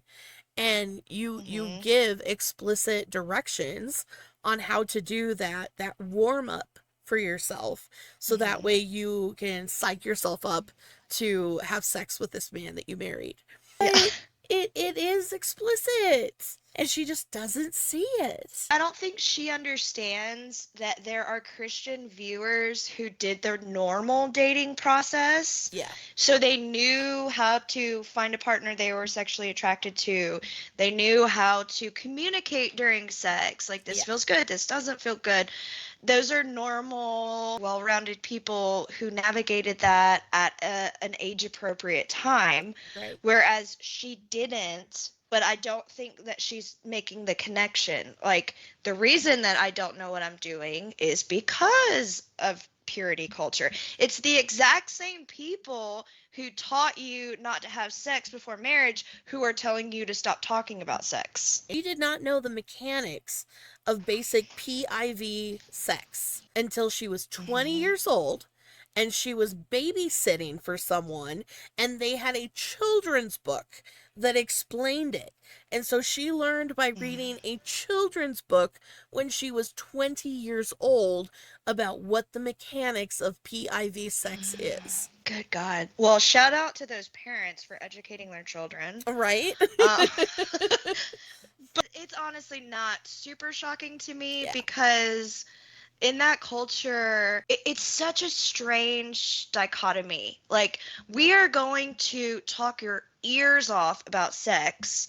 Be pure, be modest, don't have impure thoughts, don't cause impure thoughts. Like, it is such a focal point. They want to talk about it nonstop. I remember being creeped out as a 13-year-old, having youth group leaders talking about sex because I didn't know what they were talking about. Yeah. And I'm like, it's weird that they're focusing on this thing that we're not supposed to worry about till we're married. Well, she's used to talking about sex, but not used to actually understanding what happens or being a person involved in it. Yeah. Well, and I know that for me and some others, because I've seen some others in like ex-evangelical and whatnot talk about having this line of thought, but because we were told so much that, you know, you're not supposed to lust after people and shouldn't have these impure thoughts, but because we were listening to our bodies, we were like, I know my body feels good when I do XYZ, and so XYZ, exactly. I'm doing XYZ and I'm just trying really hard not to lust after someone while I do that. And so then the act of self-pleasure becomes like disconnected from other people. But it's so fucking weird to talk to people who grew up normally and to tell them that. And they're like, the what? Why would you do that? That's so weird. And yeah, it is. Yeah. It is. I'm aware. I was aware when I was 13 that I was weird. I was 12.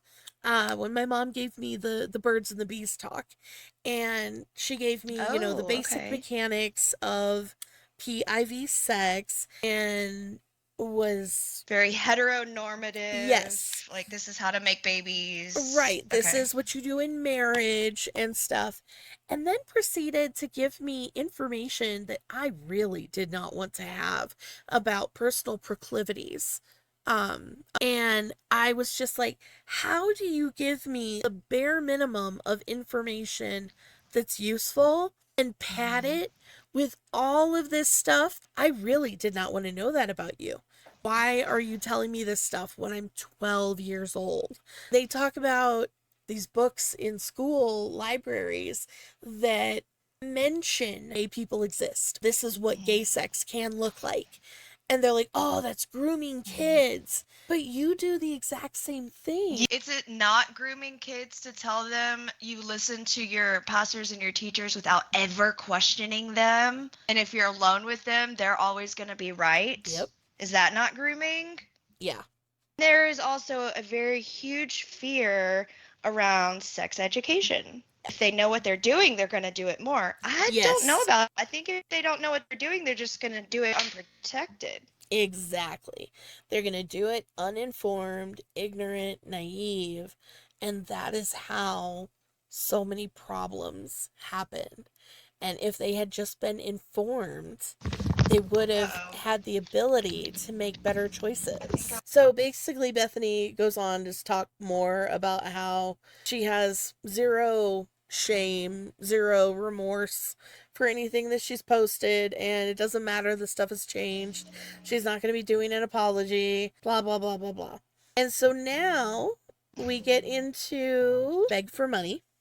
Becoming a patron or doing one-time donations. Go to patreon.com. Any tier is a huge blessing. And I think we're up to 18 24-hour tier patrons, which is awesome. 24-hour tier patrons get early access watch party with us, bonus footage, behind the scenes, all that. You guys are crucial to the success and the mission of this project. Thank you for our friends, and thank you for... So, 18 people at $24 a month. Wow.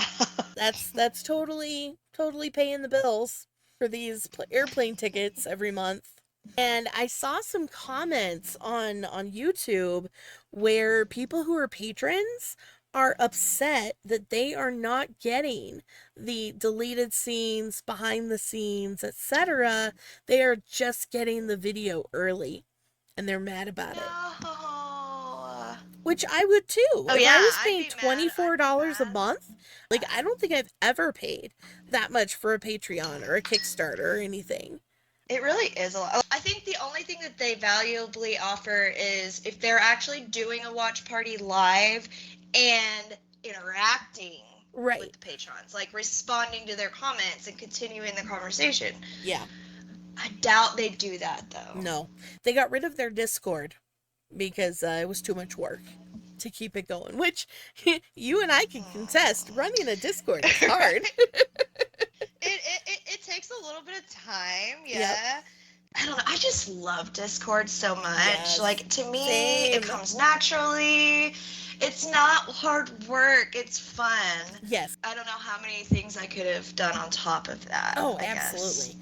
Like, the only reason why I am able to do the podcast and the Discord and the socials and advertisements on Reddit and whatnot, all that stuff is only possible because I am no longer able to work a regular job.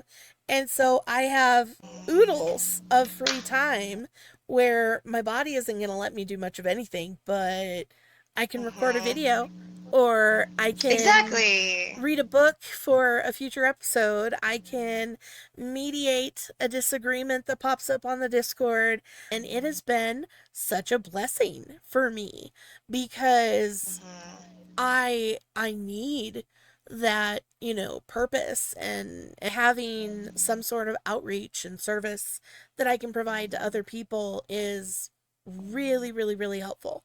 And a lot of us are coming from communities. Like, we had a community within our church.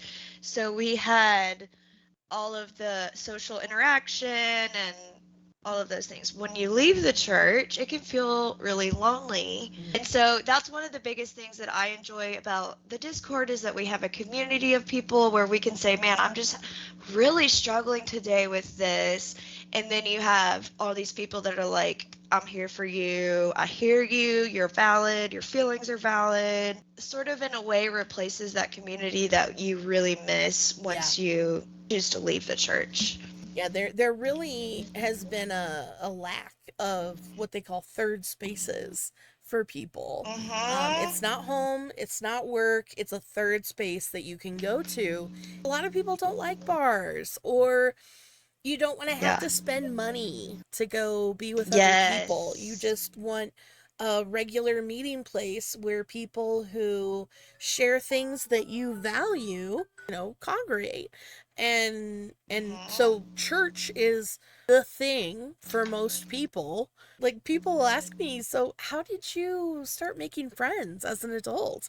Homeschoolers really struggle with making friends. And I'm like, dude, it was because I started playing D&D. I had a regular thing where every Sunday we would get together for like 4, 6, 8 hours and play D&D. The social anxiety was lower because we were there for the game, and I really liked the game. So it was a lot easier because we had a shared goal, basically, that we were all working towards. And there's no expectation on you. Like, hey, if you're a part of this community, you have to look like this, you have to dress like this, you have to act like this. If you don't do these things, or you don't agree on things with me, you're going to be lacking in some way. Right. You realize, they just want my company.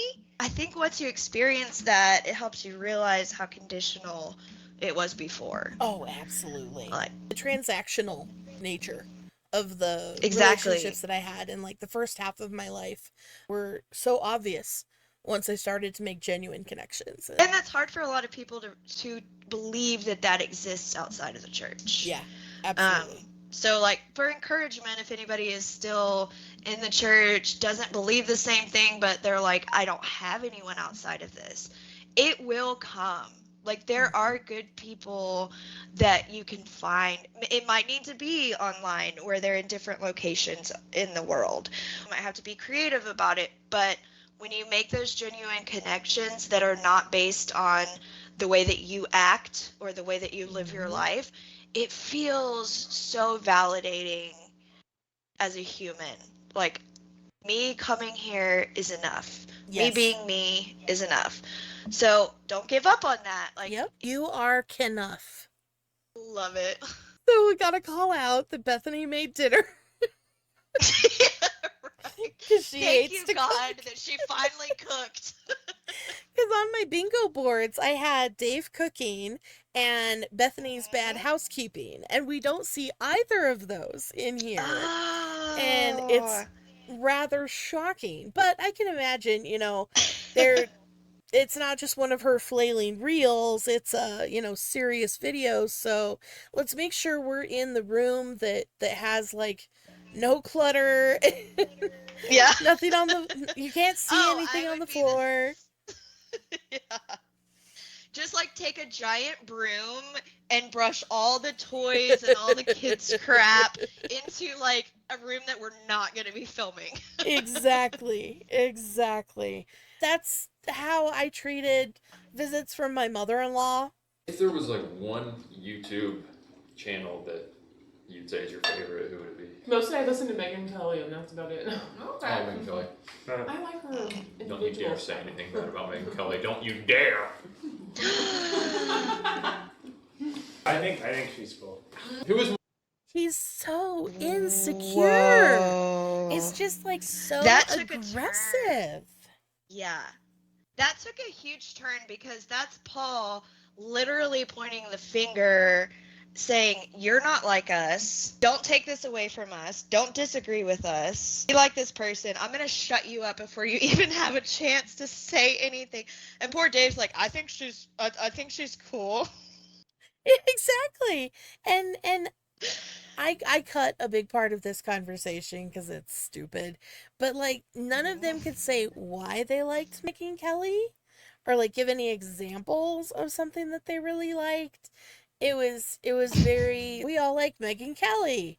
Okay. And didn't bring up how much they like Allie Beth Stuckey. Mm-hmm. They get so many of their video topics from Allie Beth Stuckey. Yeah. Can't stand her. They did a recent live where they were talking about, Morgan was talking about something that Allie Beth Stuckey said, and it was the topic that they were going to be going over, and she was, talking up Allie Beth Stuckey, and really had some good points, and it almost felt like we didn't need to record our video because she already said it, and Paul got so mad. Don't chase viewers off. I've got good points too. And she's like, yes, you do, babe, but that's okay. And that's so sad. I mean, you should be able to, especially in this world of, YouTube and people disagreeing and clapping back at each other, like, talk about this stuff ahead of time. Yes. And be on the same page about it, especially if it's somebody that you agree with. And that's not going to take away from your views. That's going to give your viewers a bigger idea of what you stand behind. That's, unfortunately, I think a lot of Paul's insecurity gets in the way of what they're actually trying to say. Oh, absolutely.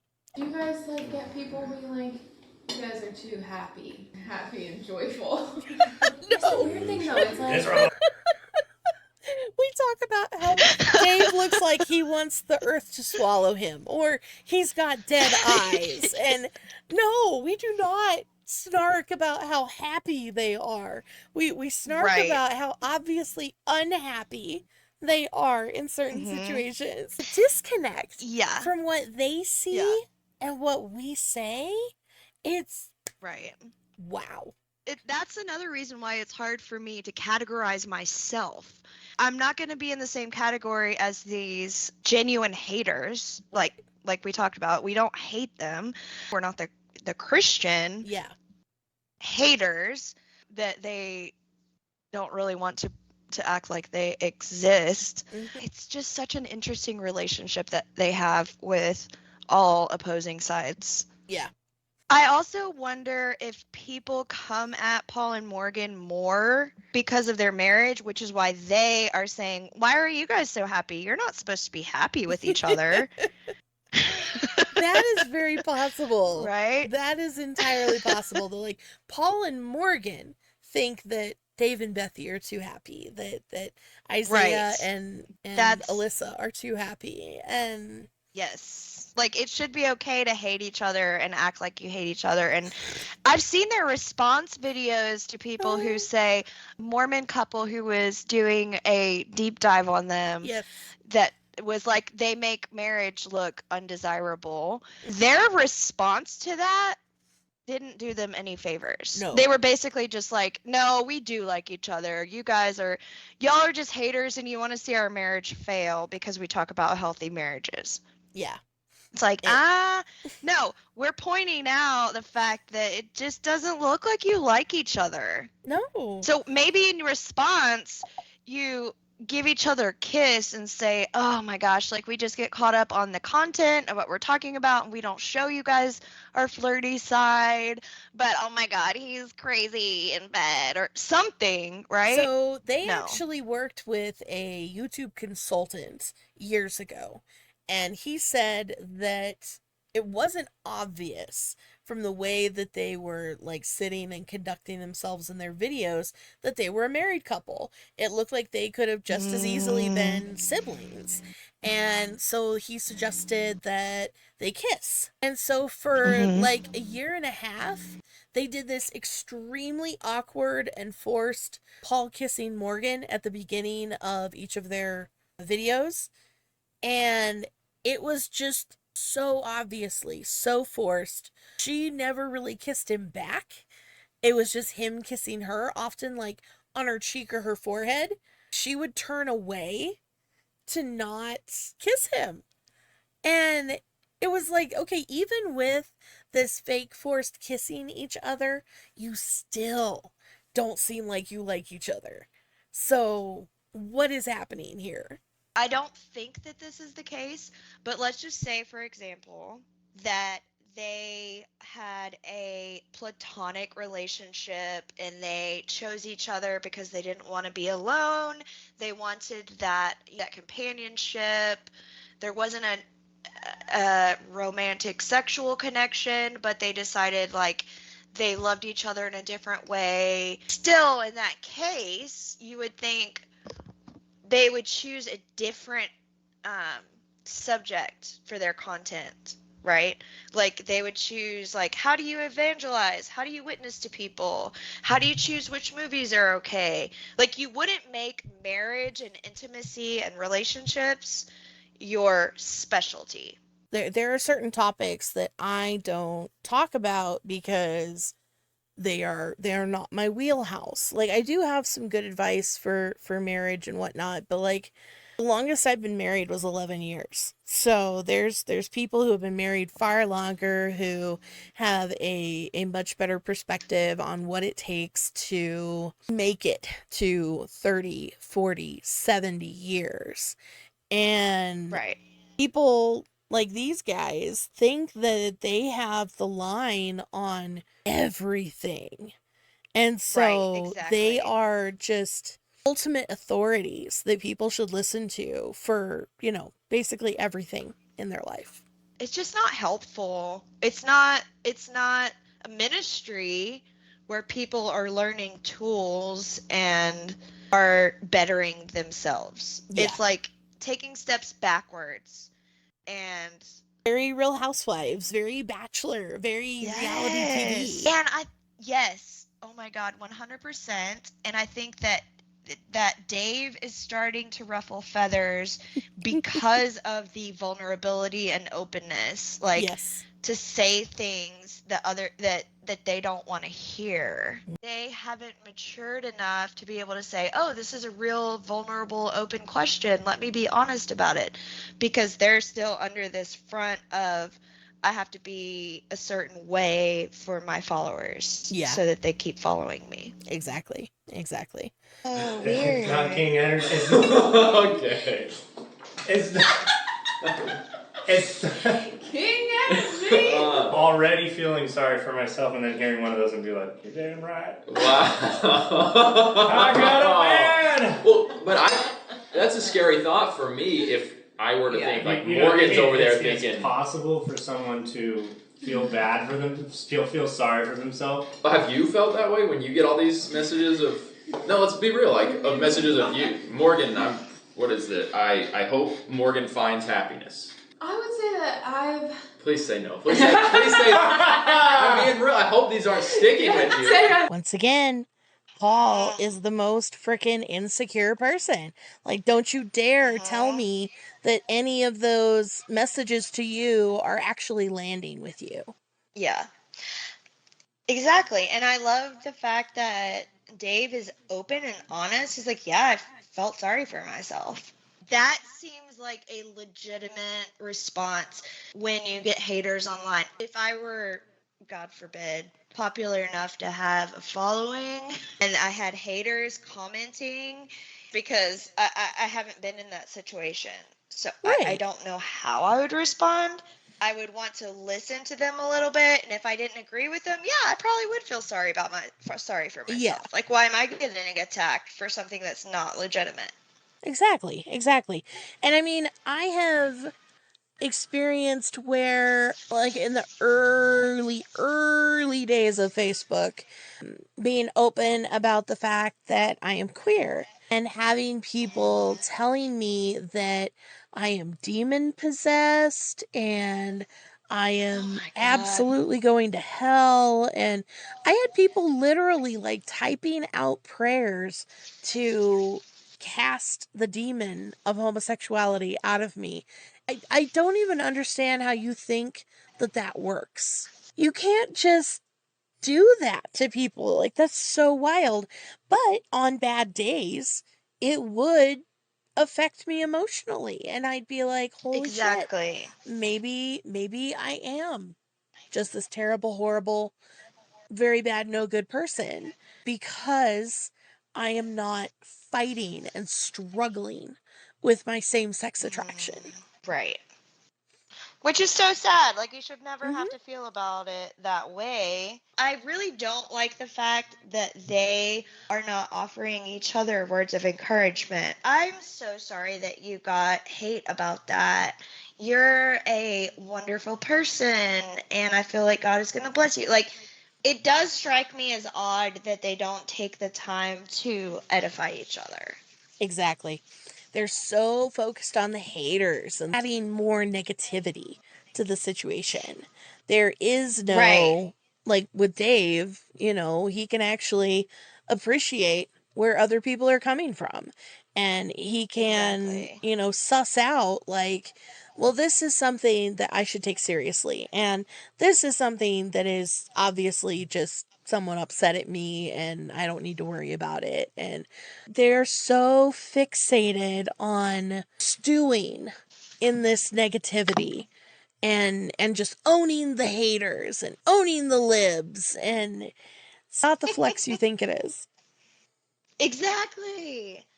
It doesn't show a good side of you. Like, it shows that you're feeding into it. I would feel better about their response if they were to say, yeah, we actually had a commenter say something really powerful and we appreciated it. Sure. Like, I would have respect for that.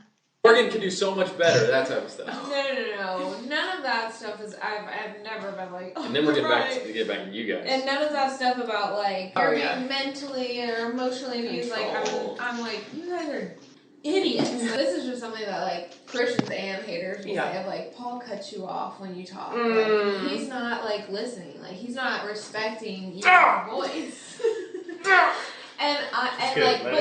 But they like take it deeper and they're like, it's because he doesn't respect you. Blah, blah, blah. And I don't think that's the case, but I am like, but then y'all talk about it? So, yeah, like Paul, again, just so insecure. He's got to have this like toddler reaction to being told that people think he doesn't respect his wife. Yeah. That is wild to me. And the lack of like understanding the way that you come across. It's like, I'm trying to figure out, are you stupid or are you just stuck up? Do you know how you're coming across and you don't care? Or do you just not actually understand how this looks? I really want to say he just doesn't care. I want to say he doesn't care either, because they both have said in the past that, like, if you significantly disagree with us, we do not give a rat's ass about what you say. We do not care. Do not care. And we are going to completely ignore you. And everything that you say is invalid, incorrect, and evil. Yeah. Okay, but then they also get mad when people are like, you are in an echo chamber. And they're like, what are you talking about? We listen to other people. And like, no, you don't. But do you literally explicitly said you don't. You only listen to the people that you know agree with you about the majority of things that you talk about. Exactly. And I mean, no shade really to people who do that, because every single person on the planet does that. But to be disingenuous about it is what gets me. Yeah. It's the lies. I feel that. It's the hypocrisy. That is what irritates me. That's the little grain of sand that gets stuck in my shoe. Talk to me about the bottom line reason you are here. What is your message? What's the bottom line of your message that you are working so hard to spread? And it doesn't seem like the message of salvation is what they want to spread. It seems like the message of, don't hate us, we're great. You guys are horrible if you say anything against us because the Bible backs us up. Yeah. They have talked about how the gospel should be the message. When was the last time that Girl Defined or Paul and Morgan actually gave a presentation about the gospel? Oh my gosh, exactly. Like, if that is supposed to be what is most important, why are you not saying that? We're more than halfway through this 24-hour series, and I have yet to hear a recommendation on how to bring more unity within the Christian community. Correct. Like, that's what you're saying you're going to do is, like, there's this divide within Christians, which, honestly, I haven't kept up with. I don't know what Christians are fighting about because I'm not in that world anymore. Like, I'm okay not knowing that. But here you're harping on your quote-unquote haters and what they have to say. How are you going to pull this back around to, this is what we do with believers. We love them and we encourage them. Like, I'm just not seeing that happening. Absolutely. 100%. Are you like, why do you cut me off? There are times when, like, after a video, I'll be like, hey, like, you cut me off a couple times, like, can you chill out? And he's like, you're right, like, I'm so sorry, I'll chill out. And he does a good job of that, if I point it. No, he doesn't, because he keeps doing it, and people keep pointing it out. Why hasn't he addressed this? The reason why it keeps coming up is because, no, he's not good about self-correcting. But she can't really go into any further detail about that because she would be putting a bad name to her husband or whatever. Correct. She would not be a crown on his head. They actually, in a live recently, somebody in the live chat posted a verse about how wives are not supposed to embarrass their husbands, and her teasing him, this was about the creepy laugh thing, her teasing him was embarrassing him, and so she was going against the Bible by embarrassing him that way. And that's what she was apologizing for. That's what she wrote out a whole big ass apology for the following day. And she apologized live on the stream. She cannot disagree with him because he will say, like, if she makes a good point, she is embarrassing him.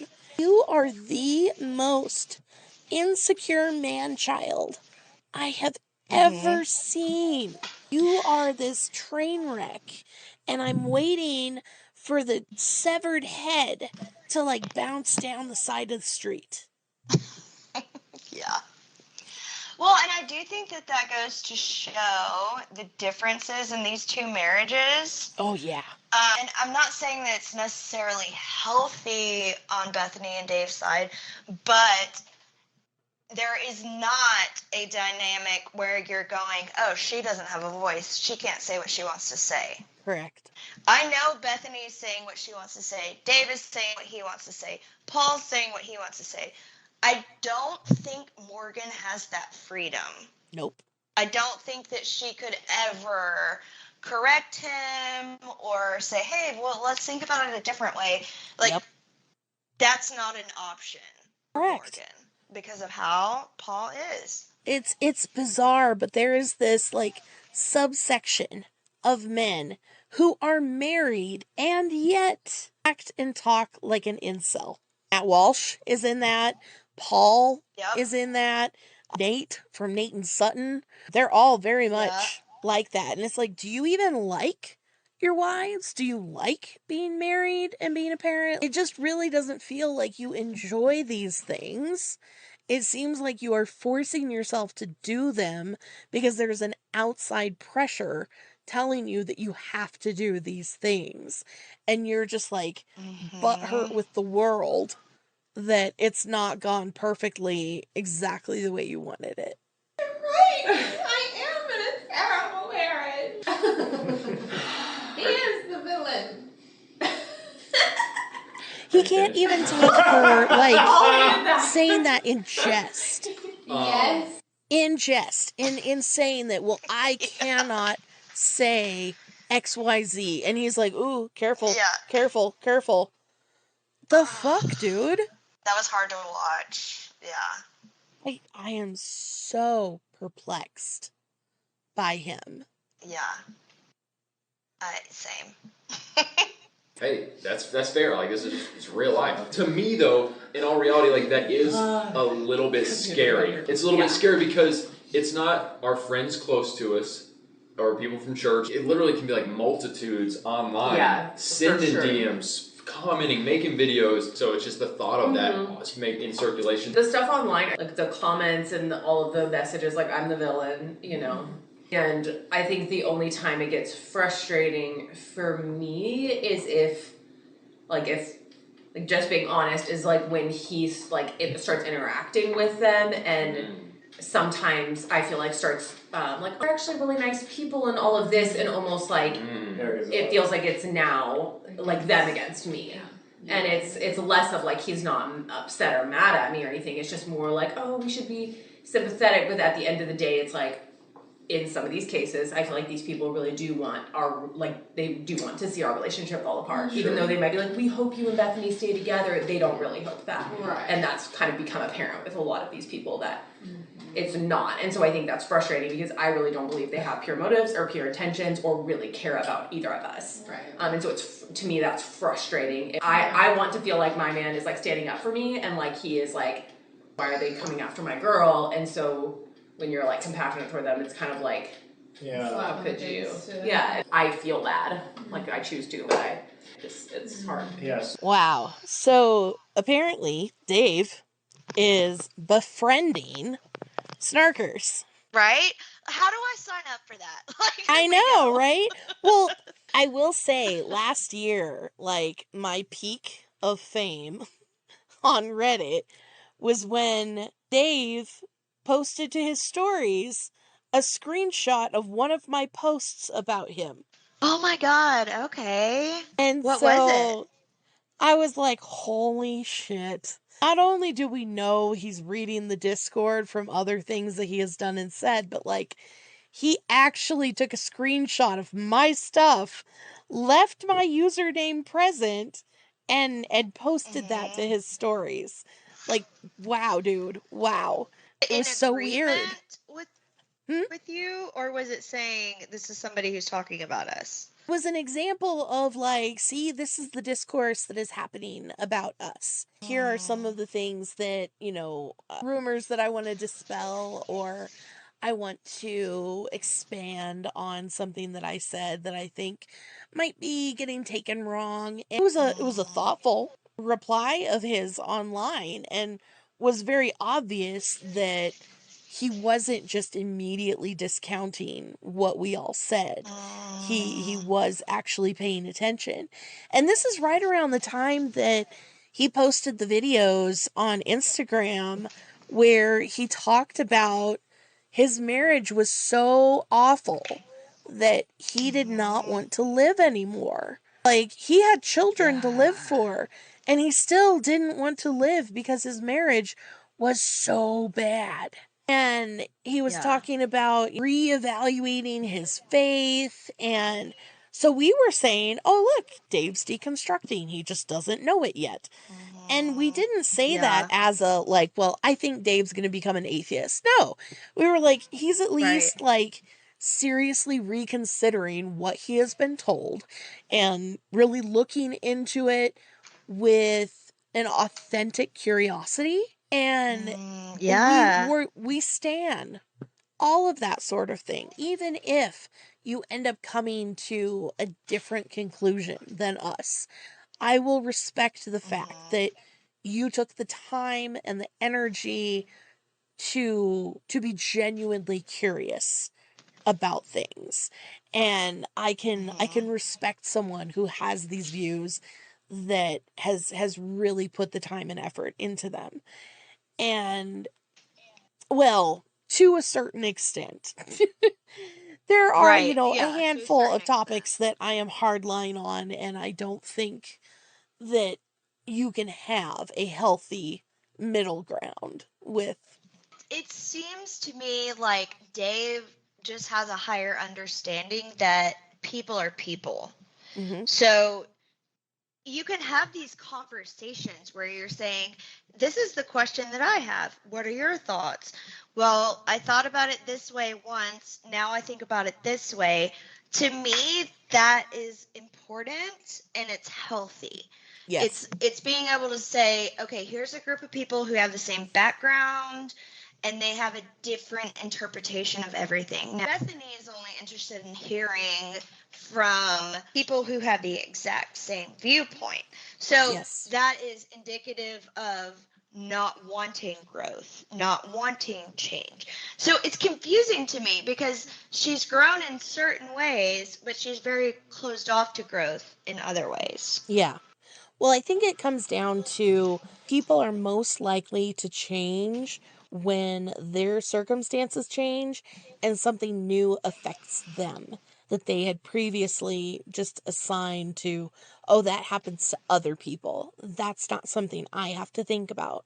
Mm-hmm. That's and true. It's a very self-centered way to grow, but unfortunately that is where a lot of people start. Yeah, that makes a lot of sense. Deal with that, because I don't want to, one, compromise my own integrity by dropping the fact that I think that a lot of these people are not as evil as sometimes we talk about on the one hand, but I also do want to be a very strong rock for Bethany and stand up for her as her husband and all that. So typically my solution has been just to not talk, not have those ongoing conversations. It's hard but because we do have different views about this. I guess it's hard for me if I feel like, okay, you're building relationships, man, woman, I don't care, with people who hate me. I can imagine if I'm in your shoes, like it's got to be nice to be the one with that they really like, and then if you're feeling frustrated at me for some reason, like, yeah, you are kind of right. It's got to feel a little bit good to be the one that they like. Yeah, I think they kind of see you as more progressive in your views and more open-minded, where they would they would look at Bethany and be like, Bethany looks at the Bible and she proclaims what she sees to her following, and it's pretty black and white to her. And Dave is over here kind of looking like the mediator, like he's kind of coming our way. He doesn't see things so black and white. He's a very nuanced man. I think Dave could come our way. They're kind of, I think, rooting for you when they feel like with Bethany, like, she's probably never going to, but maybe we could get Dave. So I could see how that would sting for Bethany in particular, of like. So this makes me really, really curious. Who is it that because it's clearly multiple people that he has made friends with and that he continues to foster a relationship with who are aggressively anti-Bethany. That would hurt my feelings if my spouse or my partner was continuing to be friends with people that were really awful to me. That didn't like you. Yeah, exactly. Yeah. I'll give like half a point to Bethany right now because I notice the fact that she said, you're getting to know these people, whether it be a man, woman, whatever, it doesn't matter, these people.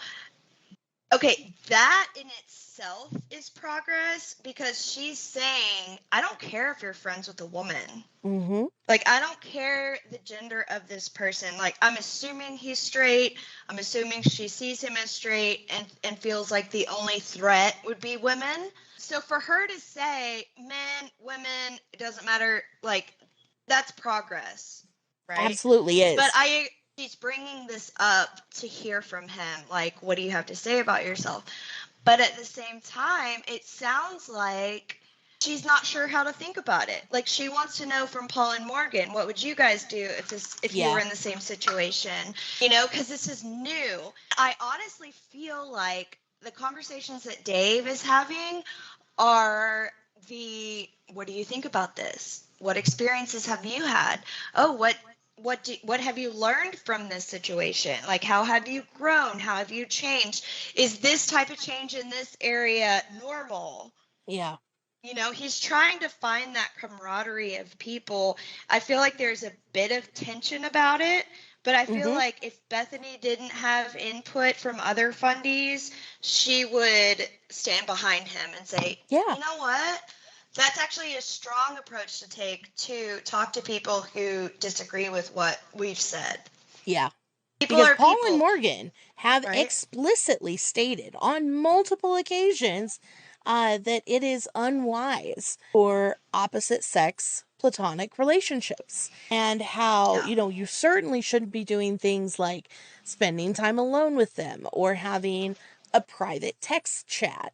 Paul has a private text chat with Carl, and that's okay. Actually, it's not, though.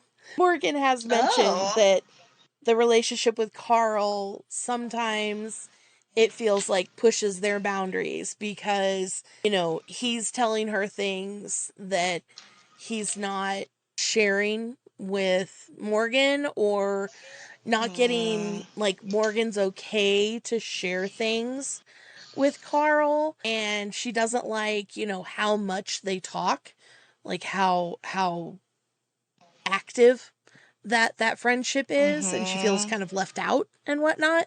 So there's certainly a big gulf in between how these two couples navigate friendships, and it is so sad to me that Paul and Morgan are so focused on sex and sexual purity that they cannot have platonic relationships with people of the gender that they are attracted to without it being suspect and a concern for their spouse. Yes.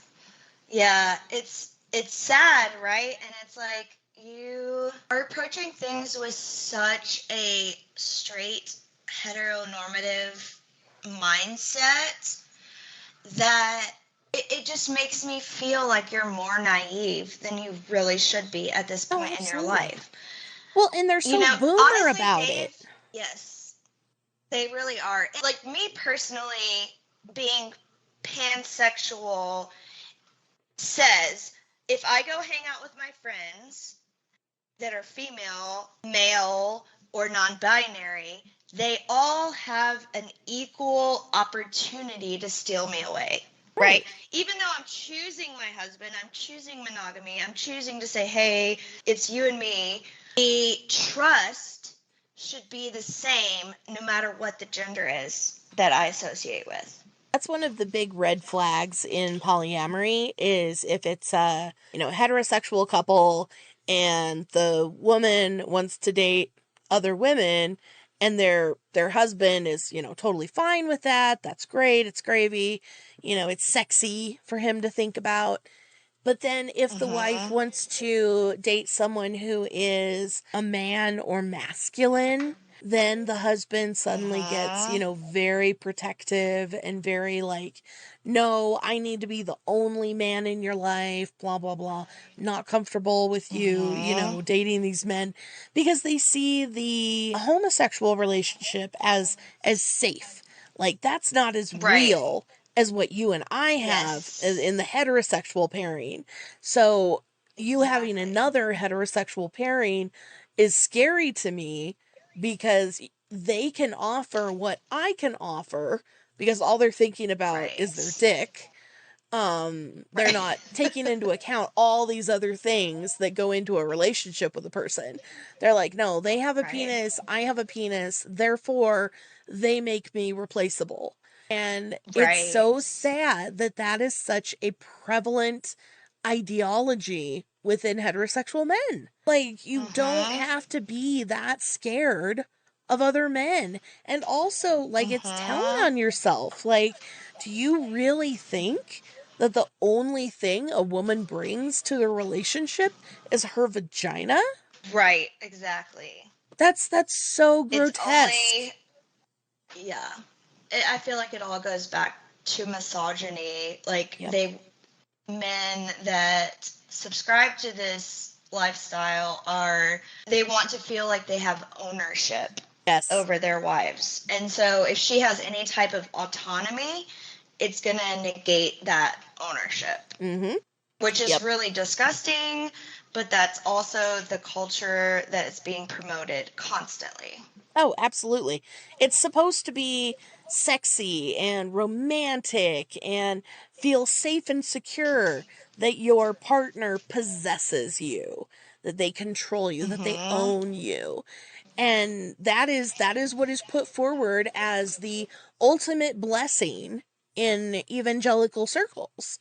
Like, you've got this person, your body is not your own. You own your husband, your husband owns you. This romanticizing of manipulation and control in transactional relationships. And it's wild to me that they claim this is, that one trick that doctors don't want you to know. But I don't necessarily think it's unique to that group. It is conceivable, I'm not saying that they all do, but it is conceivable that the haters are willing to tell you things about yourself that nobody else is willing to tell you. Unless you have the type of people in your life that will call you out. And a lot of us surround ourselves with people who will not. I feel like we are wise and we make sure that we have people in our lives to call us out when it's necessary. Even if it's one another calling each other out and you two calling. But did anybody ever call you out for cutting her off before a hater? Christians. Followers. Yeah, Christians would call you out. Well, there you go. Several of our solid followers will be like, "Paul, stop cutting Morgan off." Well, and those comments are helpful. Like, we have people who follow us who share, even like people who work for Real Define. Like, they will share, like our employees, like they'll share honest feedback or thoughts about how things come across, and that's super helpful. Like, the people that want. Keep in mind, those employees that she's talking about are her sisters. So, like, how are they doing, a eclectic variety of people and thoughts? I feel like she is very willing to only take feedback from people who agree with her.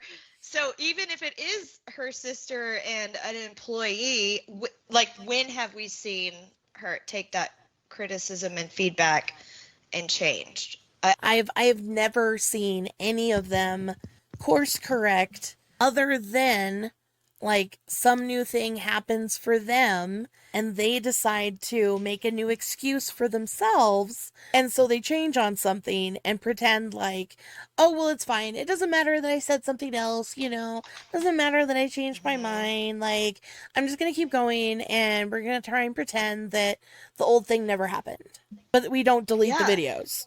Exactly. And I'm honestly surprised that Dave had the balls to say that. Like, people who disagree with you are willing to tell you things that no one else will. It's so true. That's why we talk about the echo chamber. The people that you're talking about, that you listen to, your parents, your siblings, your church friends, the Patreon supporters. Those are the people that you want to listen to. How is that not an echo chamber? Correct. I have one video that is very popular, has been very popular for like 14 years. I celebrated 50,000 views last year on that video. Oh my God. Right? Yes. Like, that's a lot. My piddly little Bleach and Fear Factory video. I am so proud of that video. Like, I worked so hard on it and I think it turned out so well. So it's always like this nice little boost to get notifications of like, hey, you hit 20,000. Hey, you hit 50,000. And I get comments on it every once in a while. And most of the time it is either, this is amazing, you did such a good job, or it is, oh my God, I hate anime music videos. And it's like, okay, so don't watch the anime music video. Like, the title of my thing is AMV. Like, you know what you're getting when you start this video. So why are you bitching at me that something exists that you didn't have to click on? And I've had a handful of people who are really mean. You made this song so much worse. Like, I hate this song now because of you. And I take those as like, no, you're pissed off at something else. You got cranky about something, and so you're lashing out at people. Not a good look for you, but I'm not going to worry about it. Exactly. Like, coming back around to Girl Defined and Paul and Morgan, I don't expect you to sympathize with people who are against you. Yeah. I do wish that you had a different system of categorization. Like, there's Christians who don't like the fact that we're quote unquote progressive. Right. There's also atheists who don't like that we are preaching the quote unquote gospel. They have it coming from both sides. I really do wish I could come up with a terminology for us. Like, not haters, not fans, spectators, maybe? You could talk to your spectators in a different tone of voice than how you talk to your haters who send death threats. Yeah. Because that's not us. That's not our people. They were talking earlier about how people don't see the gray area, and it's like, well, you're categorizing everyone as either agreeing with you or hating you to the level of wishing harm on you. And that's not allowing for a gray area. There's so many things that they have talked about on here where they're like, no, there is no gray area. And then like 5 minutes later are talking about how it's so annoying that other Christians don't give you a gray area. Yeah. Yes. That definitely makes me want to say to them personally, you have an appreciation for gray area within your own content. Could you potentially, possibly, find that same gray area within the people who are viewing your content and critiquing it, right? Like, we don't want to see harm to you. We don't want either one of you to divorce each other. We want you to be happy, but we are educated, informed, and have the exact same past that you do. We see your unhealthy communication with each other. We see the problems within your relationship, and we see a different way for your marriage to be happy and healthy and joyful that is outside of Christianity. Yes. Do you think they could ever see that? Do you think they could ever see us as having healthy relationships? I think Dave and Bethany could get there. I would almost say that Dave is probably there right now. He hasn't explicitly stated, but like, I think he sees that there can be good and healthy outside of the Christian sphere. I mean, that's why he sees the secular therapist and not Bethany's, unlicensed Christian counselor. So I could definitely see them doing that, but I think Paul and Morgan are just so invested in they have the secret sauce. They have that one trick your doctor hates when it comes to a healthy and happy marriage. It's so true. So I see this with Paul's insecurity, but with Morgan, I have more confusion around what's actually happening in her brain. Is she just following blindly after Paul because he's the head of the household? Or is she just hands up, I'm too busy for all of this, I'm pregnant, I don't feel good, you guys do your thing? Early in the Paul and Morgan lore, Morgan went on a first date with Paul after they met on Tinder. She didn't really like him, and so she wasn't going to go on a second date. Her mom ended up convincing her to do a second and third and fourth date with him. And then within a few months, they got engaged. It really sounded like she was very firmly against a second date. And I'm not really sure why Morgan's mom would have had a soft spot for some rando from Tinder. Because I don't think they went to the same church or anything. So I'm very confused at that part of the story. So I don't know exactly what happened there, but as they progressed through their relationship, like, she really was excited about being in a relationship with him. But he was so pushy about the physical aspect of their relationship that she became more and more closed off, disconnected, disassociated, disinterested, and has just continuously gotten worse on that.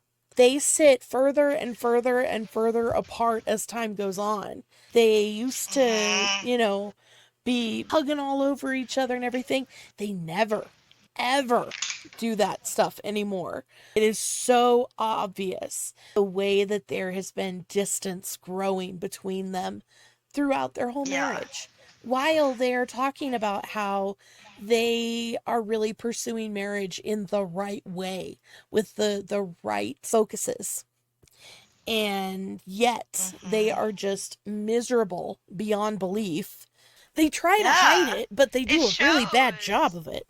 I will see tender moments between them. I want to say once every 65 videos. Yeah. You have to be searching for it to find it. They really do feel like roommates who decided on the same theology, who said, yeah, let's have this as our content every single week.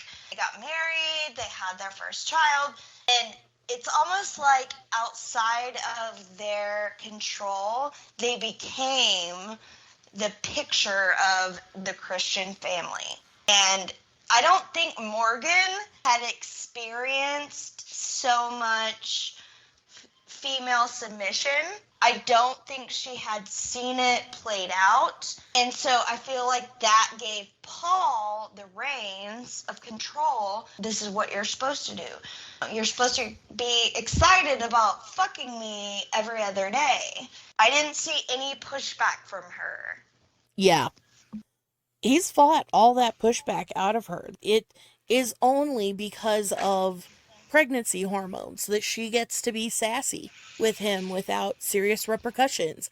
And even then, sometimes they have situations like the other day where she had to type out this whole giant paragraph apology for being sassy at her husband over something stupid.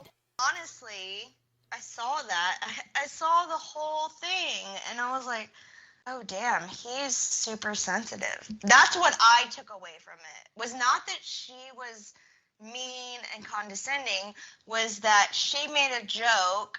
I looked at his face when she said, oh, that looks creepy. I'm like, oh, shit, that does look creepy. If my husband was making that face on social media, I would have told him the same thing. That's kind of creepy, babe. Let's take that down. Let's do another one where we're happy.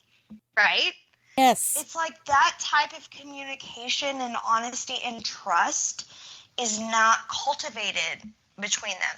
So when she says it's creepy, he says, oh my God, you hurt my feelings. Yes. That's all they can go off of is, oh shit, she hurt his feelings. Now she has to make up for it. That's not normal. Yeah. That's not a healthy, thriving marriage. Nope. Okay? Especially the fact that he gives her so much shit and she rolls with it. Like, she's the kind of person who can take it, laugh about it, move on. He cannot. Nope. He has no chill. Yeah, I agree. Even if they disagree, they want to see you do well or to make it better or to make it wiser. And you can tell in the way they're messaging you. You know, so in general, you shouldn't take advice from people who don't wish you well. Right. However, if you have integrity, you don't necessarily have to pay attention to haters, but you should be able to look past the fact that they're haters if they do happen to say something. Of course, yes, I agree. I would agree with you, Dave, that even though we have people that would speak into our lives, like, we can have blind spots, and sometimes because of the communities that we're around and the people that support us, the blind spots can linger for a while, and sometimes it might take someone who's very far removed from that community to challenge us. Could that be someone off of Reddit or a criticism hate video? Potentially, but in the same vein, man, I really don't want to be spending much time paying attention to that. I think that I wish that y'all would more befriend people rather than choosing to view them as the other, the kind of the bad ones or whatever. I do think that there is a road to that. But I think that you have decided to sort of play that us versus them game. I've started down the path of like befriending and like understand, you know, these people aren't just sitting there like with some sort of scary, they're just people. Are you directing this at their channel and our channel? I'm directing it at, which is fine. I love that. You know, Dave is like, look, you know, you don't have to spend all of your time combing through what the haters say, but don't immediately discount it because they're a hater. Like, consider, is this something that could be true? And Paul immediately gets defensive and is like, oh, well, are you talking about just us? Are you talking about her? Are you talking about both of us? Yeah. I mean, he says, yes, of course, you know, we want to be open to those, you know, could it be Reddit? Possibly. I mean, we know that that's disingenuous from Paul. We've seen by his previous actions, he's pretty consistent, and he does other, like Dave said, he others people, and by othering them, he feels smug and superior, and doesn't take anybody's criticism seriously. Exactly. Paul can't even take Morgan's criticism seriously. Oh, no. He has to get super defensive and get her to walk it back. Exactly. I do think that this is the mentality that makes Paul very insecure. That's why he is like one-upping Dave. He's like wanting to go chest to chest because he feels like Dave is giving up masculinity by relating to the haters, right? By listening to them, by actually having a conversation with them. Yeah. And Dave sounds like he's at the point where he's like, I don't fucking care. Who cares if I'm masculine or not?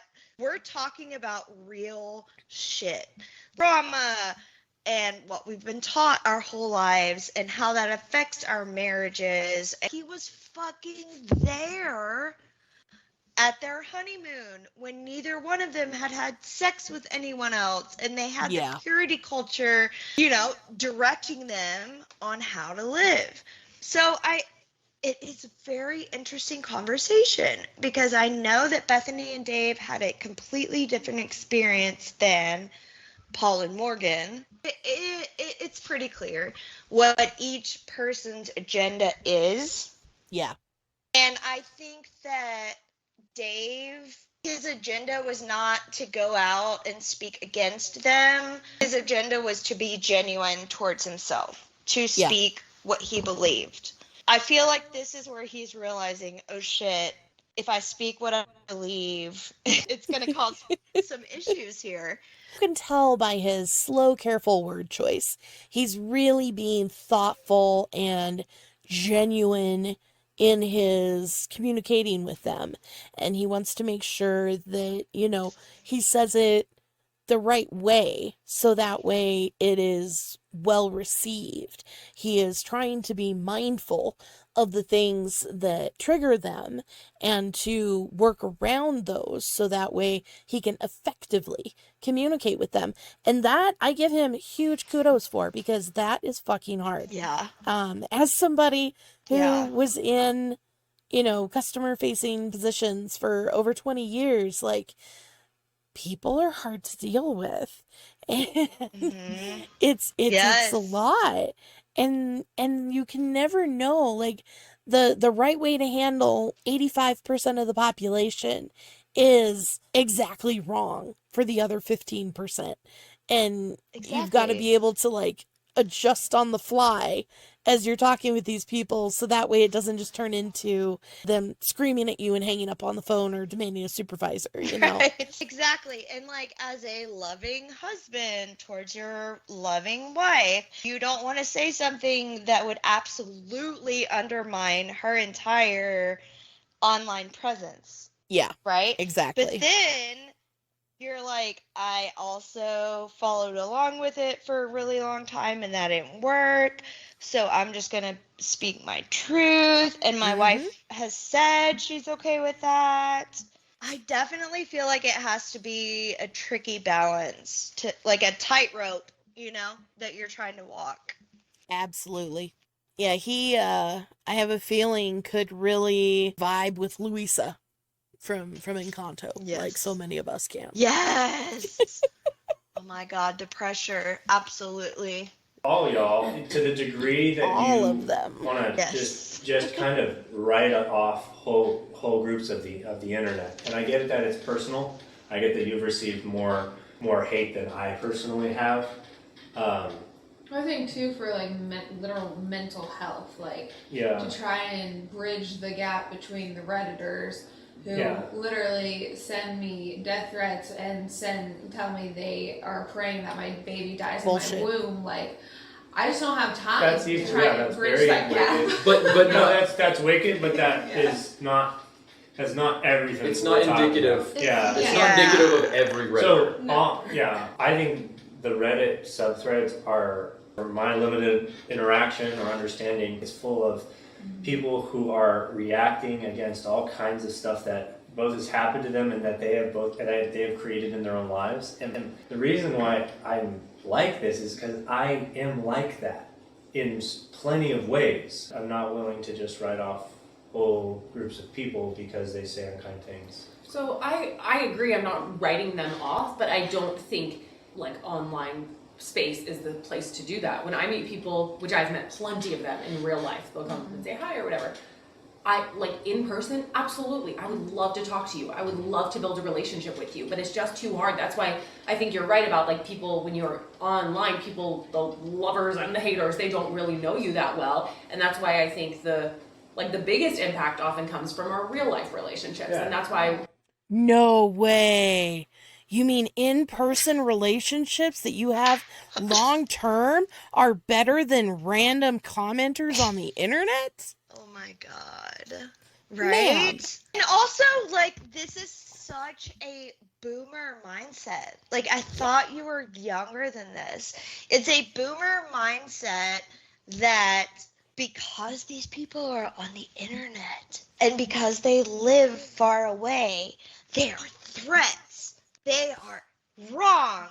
Well, and I They're love how she's saying evil. the internet is not the place to have these discussions. But you're Right. trying to start discussions online that most On of the us internet. would say should be done in person. Like all this sex talk, you should be doing that with your friends, not with the whole internet. It really is confusing to me. Okay, so what place does the internet play in your life? Like, does everyone, just because they're online and they're not in the same city as you, does that mean their values discredited? Like, what are you trying to really say? Because your entire livelihood is dependent on these people who don't live close to you, who dial up and find your videos online and agree with it and decide to be Patreons. I don't get the disconnect. Like, people are coming through online outlets for you. So if you're going to discredit them and say that they're wrong, you're not going to have anyone in your corner. Correct. And I mean, we were talking earlier about how they don't do the conferences anymore. If it is so much better to have things in person than online, why did you switch to online courses where everything is pre-recorded and everybody just watches it versus doing the in-person conferences that had breakout groups and abilities for people who live in a similar area to make long-term friendships and mentorships? Like, why are you not doing the thing that you say is more important? Exactly. It feels like, honestly, if I was one of their followers online, like a Christian, conservative, I've taken tips from them. I feel like they make their own rules. And at some point I would say, okay, these rules are arbitrary. Yep. Rules are very personal. Why am I following this? It's wild, the way that they can mental gymnastics, you know? Exactly. I'm constantly through Girl Defined encouraging people to have real life relationships, get involved in church, all of that.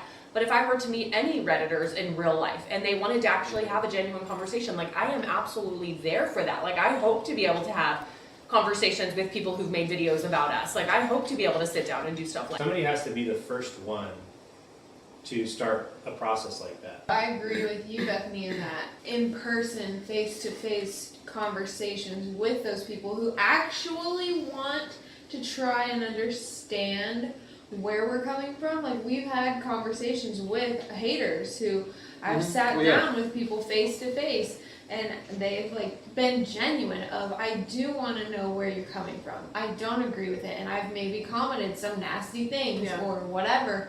And those conversations, again, where do we sign up for this? And why are they doing absolutely nothing in person? You know, Paul and Morgan are 100% online.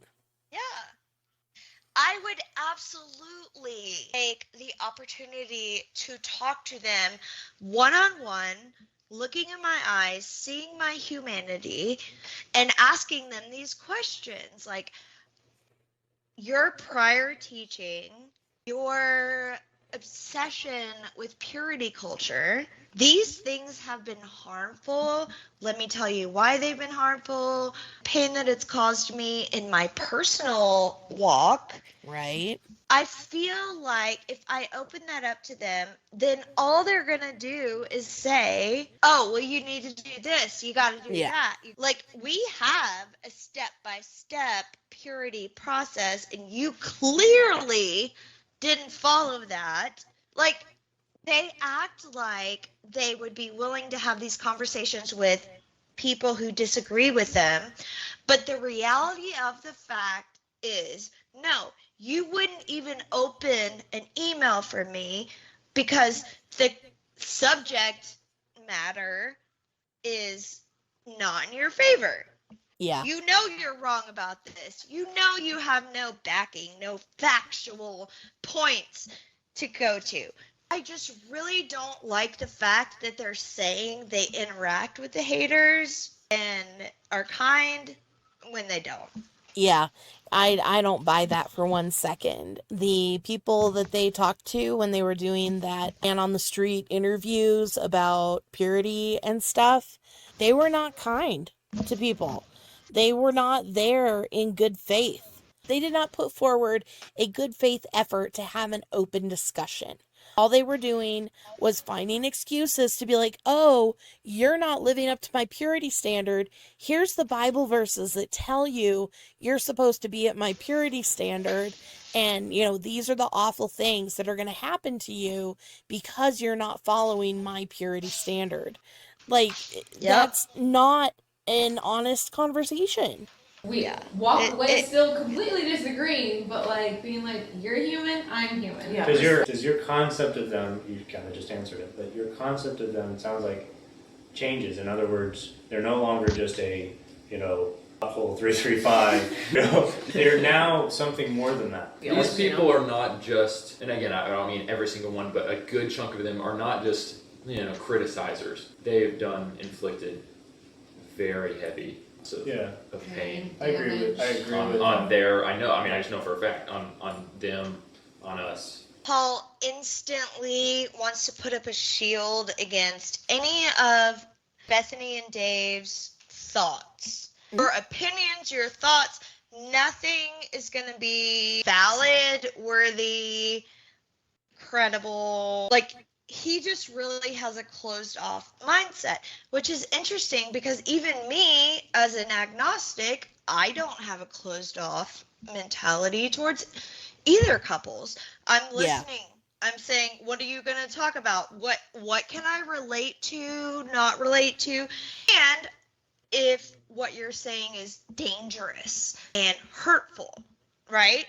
It's like Paul has only the awareness as to if his view is going to look popular or not. Yeah. It's really gross. Like, it's really gross to me. I totally agree. Ruining opportunities, trying to actually, make it impossible for, me to even like be in that space or have any success in that space. All of that is absolutely ridiculous, and people that do that I think are idiots for doing that when they do that. So he's talking about how they get sponsorships pulled because somebody or many people alert the sponsor to their more hardline content. Hey, just FYI, this person that you are sponsoring has posted these things, and I don't think that that is compatible with your mission statement, whatever. And that is what will cause the sponsor to drop them from a sponsorship. And that's not even people, like, I've seen the messages, people screenshot these that they have sent to the sponsor, and they're not being mean about it. They're literally just like, hey, check out these videos or these pictures or whatever, because I think you may have missed those when you were initially vetting them for the sponsorship. And it's because of Paul and Morgan's and Bethany's own views that have gotten them effectively canceled. Sponsors don't want to touch you with a 10-foot pole. A, because you do things poorly and it won't make them look good. And B, because you have been associated with some really awful stuff. Bethany has never apologized or anything for nostalgia posts about her like great grandfather who was a Nazi. And oh my god, no, she's proud of it. She's like, here, look at this. Exactly. Yeah. It's not these haters like telling lies about them to the sponsors in order to get them to lose their sponsorships. If people were lying about these influencers in order to get their sponsorships canceled, totally agree, not acceptable, shouldn't be doing that. But when you're literally just saying, hey, I wanted to make you aware, I hate how they always contextualize it as these evil haters online are convincing, lying about us in order to get these sponsorships canceled, when that's totally not the case. Why the fuck would you not call them out when they say something that is completely opposed to that belief or completely ignorant of that belief? Absolutely. I feel like it would be a responsibility within yourself. Like, okay, I'm still in the community. I'm in the Christian field of this. I believe the same things.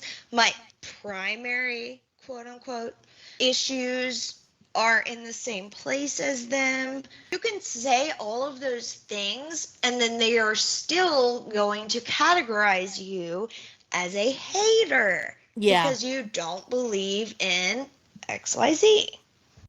Yeah. They sent us a chocolate penis. What? Hell yeah. In our P.O. box, someone sent us a giant chocolate penis. It could have been so much worse. I mean, that's actually not that bad. We did not eat it. We melted it down to chocolate. So you this did might have eat been the deepest conversation that we've had in a while. Oh, the head pat. Episode 2 was one for the books. Walking into our time with Bethany, we weren't sure what to expect or how the conversations would go. We were not let down. Dave. Our day with Bethany and Dave was filled with laughter, shock, and challenging conversations. Dave and Bethany's marriage surprised and challenged us in many ways we were not used to. They were... Their marriage challenged us in ways that we're not used to. It is wild to me that Dave and Bethany's marriage is so progressive and So mind-blowing to fundies that it's this amazing thing to get informed of.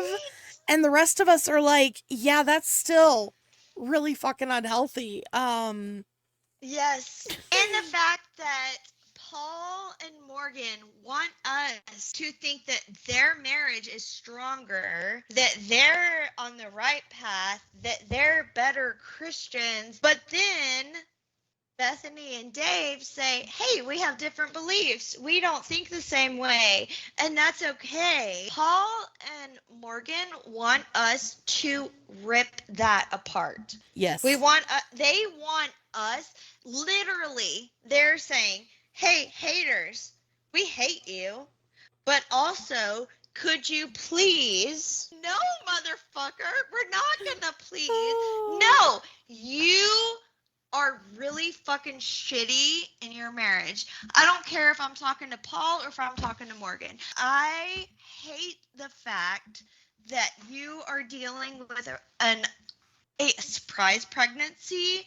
You're dealing with all of the hormones that go with that, the doctor's appointments. Like, I really do. Like, you can call me a hater. I just don't hate you. I do hope that you have healing, clarification, joy in your life. You know, I hope that this second child comes in full of joy and hope and wonder and beauty, right? Yep. All of those things. I feel like those are things that should be expected. Yes.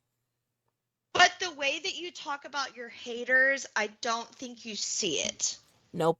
I don't think you see the support, the love, the, hey, we have found a different path and it's so beautiful and it's so healing and it's so lovely. You just haven't seen that yet. And that's okay. That's part of the process. But at the same time, Paul has continued to show his true side. I don't want to take care of anything that's not under my jurisdiction.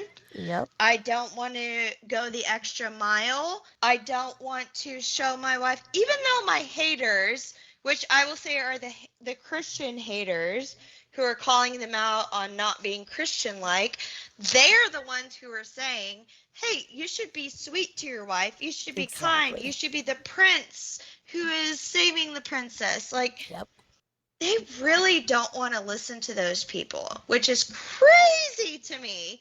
Right? You don't want to listen to your own, like, just your about own being nice to each other. people. Exactly. Like Bluey would cover a lot. this. Exactly. Like Bluey would say, we need to talk to each other about our pain. We need to be willing to accept each other.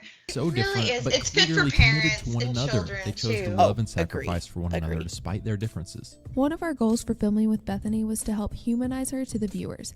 Like we mentioned earlier in this episode, her presence online receives a ton of pushback and hate. We wanted to show a side of her that you have never seen. We believe we accomplished that and more. We hope you feel more united with someone you may not see eye to eye with, but can recognize she is a sister in Christ with a heart to honor God. I love how they are so desperate for money that they're like, here's our Venmo. Just send us money. Yep. Well, and I mean, honestly, would you be talking about this, exposing yourself, talking to friends who might have a different opinion if you weren't reaching for an audience that you could monetize with? Yeah. They absolutely have been out to monetize from day one. So they don't do any of this stuff out of the goodness of their hearts. It's because they see dollar signs behind it. And I mean, that's why they monetized her first pregnancy and then infant Luca so much, because it got them clicks, it got them patrons. People were sending them ridiculously expensive baby gifts. Someone sent them a $1,400 stroller before Luca was born. Oh my God. $1,400 for a stroller. Like, how can you accept that and continue on this path?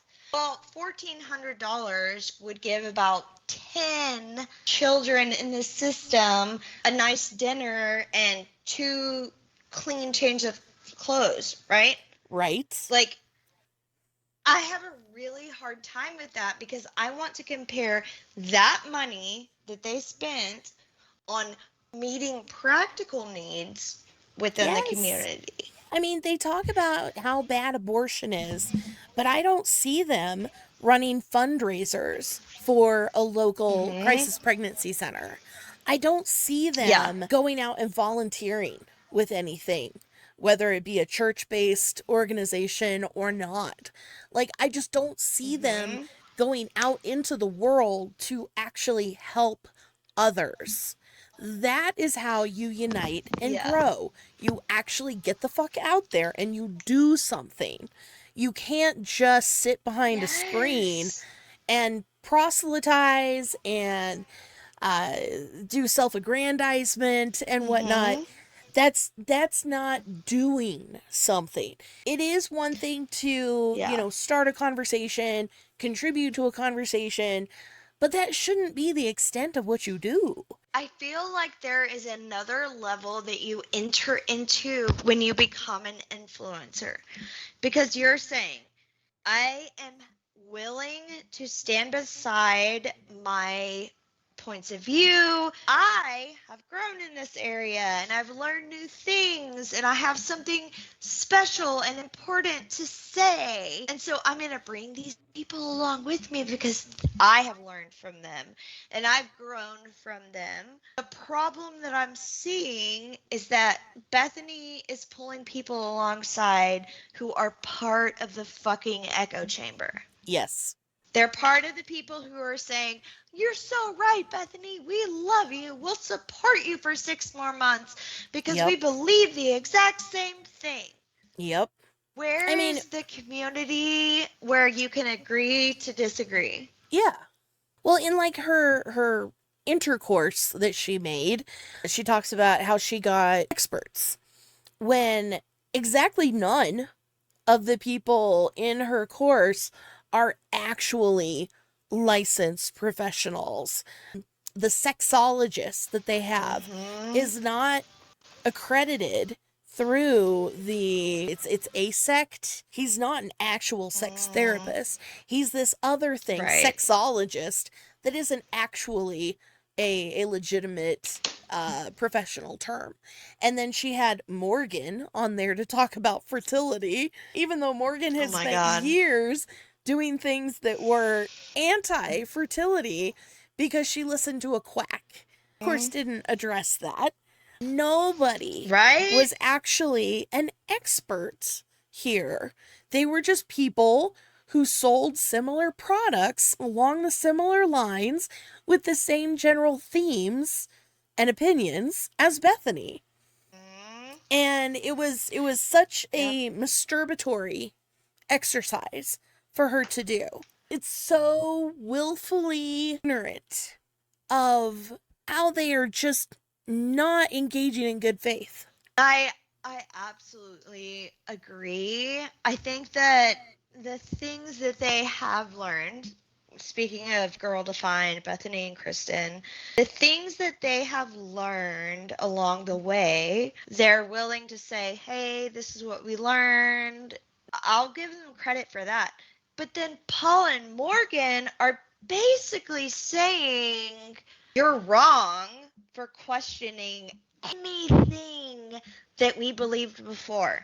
Dave is wrong for going to therapy and for questioning any of the fundamental faith elements. Everyone is wrong if you're not in the same spot as me, which is hurtful and rude.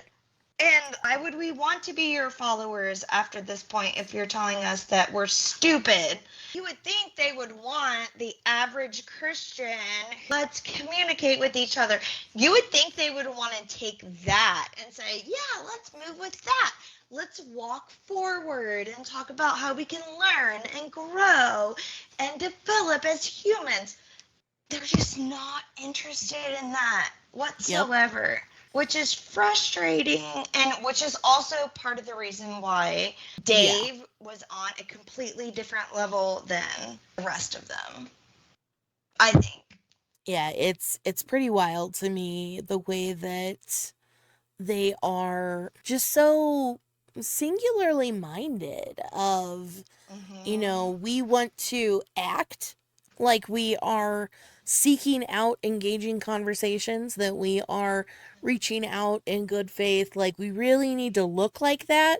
But actually what we're doing is telling other people how to live their lives, calling anything that is outside our tiny little box as evil, sinful, going to hell, etc., and to take these hardline stances to try and convince other people to be exactly on our side. And we are not successful unless we are getting people to be exactly on our side. It's a missions basis, basically. And there's no talking to a missionary because they are so single-mindedly focused on everyone around me must agree about this God. There is no way I am going to be moved by any conversation, by any point or proof or fact. Yeah. If we're all human, who are all sinners in need of a savior, like we should have the same coming to Jesus moment. Even though as a Christian, when I try to relate to this material, this content, all that I'm thinking is, oh, I'm not that type of Christian. Well, I disagree with that, so I guess they won't like me. Oh, they probably actually think I'm a hater.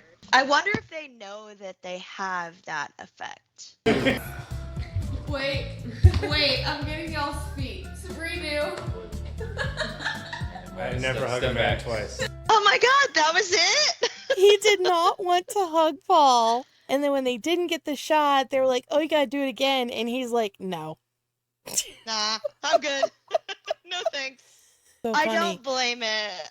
I don't blame him at all. I would have been the same way. Like, nah. I'm generally a huggy person, but if there's someone I really don't vibe with, like my hugs are an expression of my love and devotion and friendship and kindness. And if I don't feel safe with you, I'm not going to be the one that initiates. Like I might hug if you are the one that initiates and you're like, thank you for this experience. Thank you for coming to our place. So that is Paul and Morgan with Girl Defined. Well, the Bethany part of Girl Defined.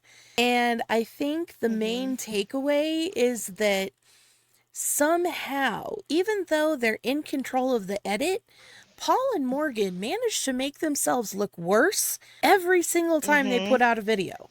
And yeah, I'm actually surprised at how much I appreciated Bethany and Dave. They are honest, open, they're being vulnerable about questions, and Paul and Morgan are the ones that are asking the most questions, honestly. Yeah. And they're asking questions that they know are going to be controversial. Well, and I feel like they're also asking questions that, like, they really want support on. Like, I'm asking for a friend. I'm totally asking for a friend. That's the vibe of most of the questions from me. Yeah, that is a really good point. They feel shaky in their relationship with each other. They feel shaky in their relationship with God. Now, I wouldn't necessarily have said, oh, Bethany and Dave are more secure and they'll help you. And coming into this, I was not a Bethany fan. Definitely not a Girl Defined fan. Yeah. And I'm still not.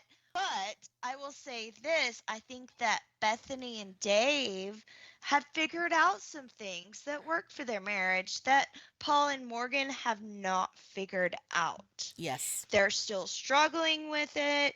They're still trying to have conversations about it. But the bottom line is, with Paul and Morgan, they have to be on the same page. Absolutely. If they're not on the same page, one person is going to get the other person on the same page. Yeah. Whereas Bethany and Dave have said it's okay to believe different things. It's okay to have a respectful, loving marriage, even if you're going in different directions. That was the biggest takeaway that I got, was that Bethany and Dave were like, hey, we're going to be honest with the fact that we don't agree with everything. We don't see eye to eye on everything. Whereas Paul and Morgan, everyone is saying, okay, that feels really fake. Yes. What are we supposed to do with that? Exactly. There is so much that feels just so performative and fake. And it's really hard to root for people that come across as fake. You know, they were saying, you know, people think we're these like plastic people, and it's like, well, yeah, because you're disingenuous. You're like, you're okay with that portrayal of yourself. So what do you expect from us? Like, you're not giving us a lot of choices here.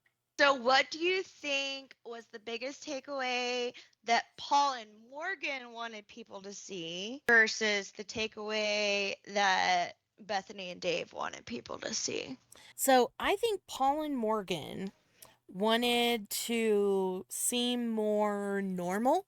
I think they are hoping that these other YouTubers will make their foibles and their weird relationship things seem normal, and like, oh, this is totally just what Christian marriages look like, and it's blessed, blah blah blah. I don't think Dave really wanted anything out of this. I don't get the feeling that he was terribly jazzed about the whole thing. But I think Bethany really wanted to get exposed to a bigger market audience. I think that she recognizes that at this stage in her online presence, collaborations are what is really going to move the needle, because the trying to go viral all the time really isn't working for her. Like, it really isn't working. And she's going to continue trying to do it, but I think she has gotten savvy enough that she knows she needs to partner with other people in order to really increase her spread, you know, cast a wider net. She'll totally take that $169 from you, no matter who you are. Right. That's really what I'm guessing was happening. Yeah. That does make a lot of sense, and I think that it's a new experience that Dave has a different perspective. Like, this is new. They don't know what to do with it. Yeah. Like, they don't know, okay, can we market this? Can we, you know, talk to this about, you know, can we talk to our followers about this? Can we be real? Can we be vulnerable? I'm not holding out hope for Paul and Morgan. We have to take you at face value. Yes. We have to assume that you're going to keep with what you're presenting to everyone else. Oh yeah.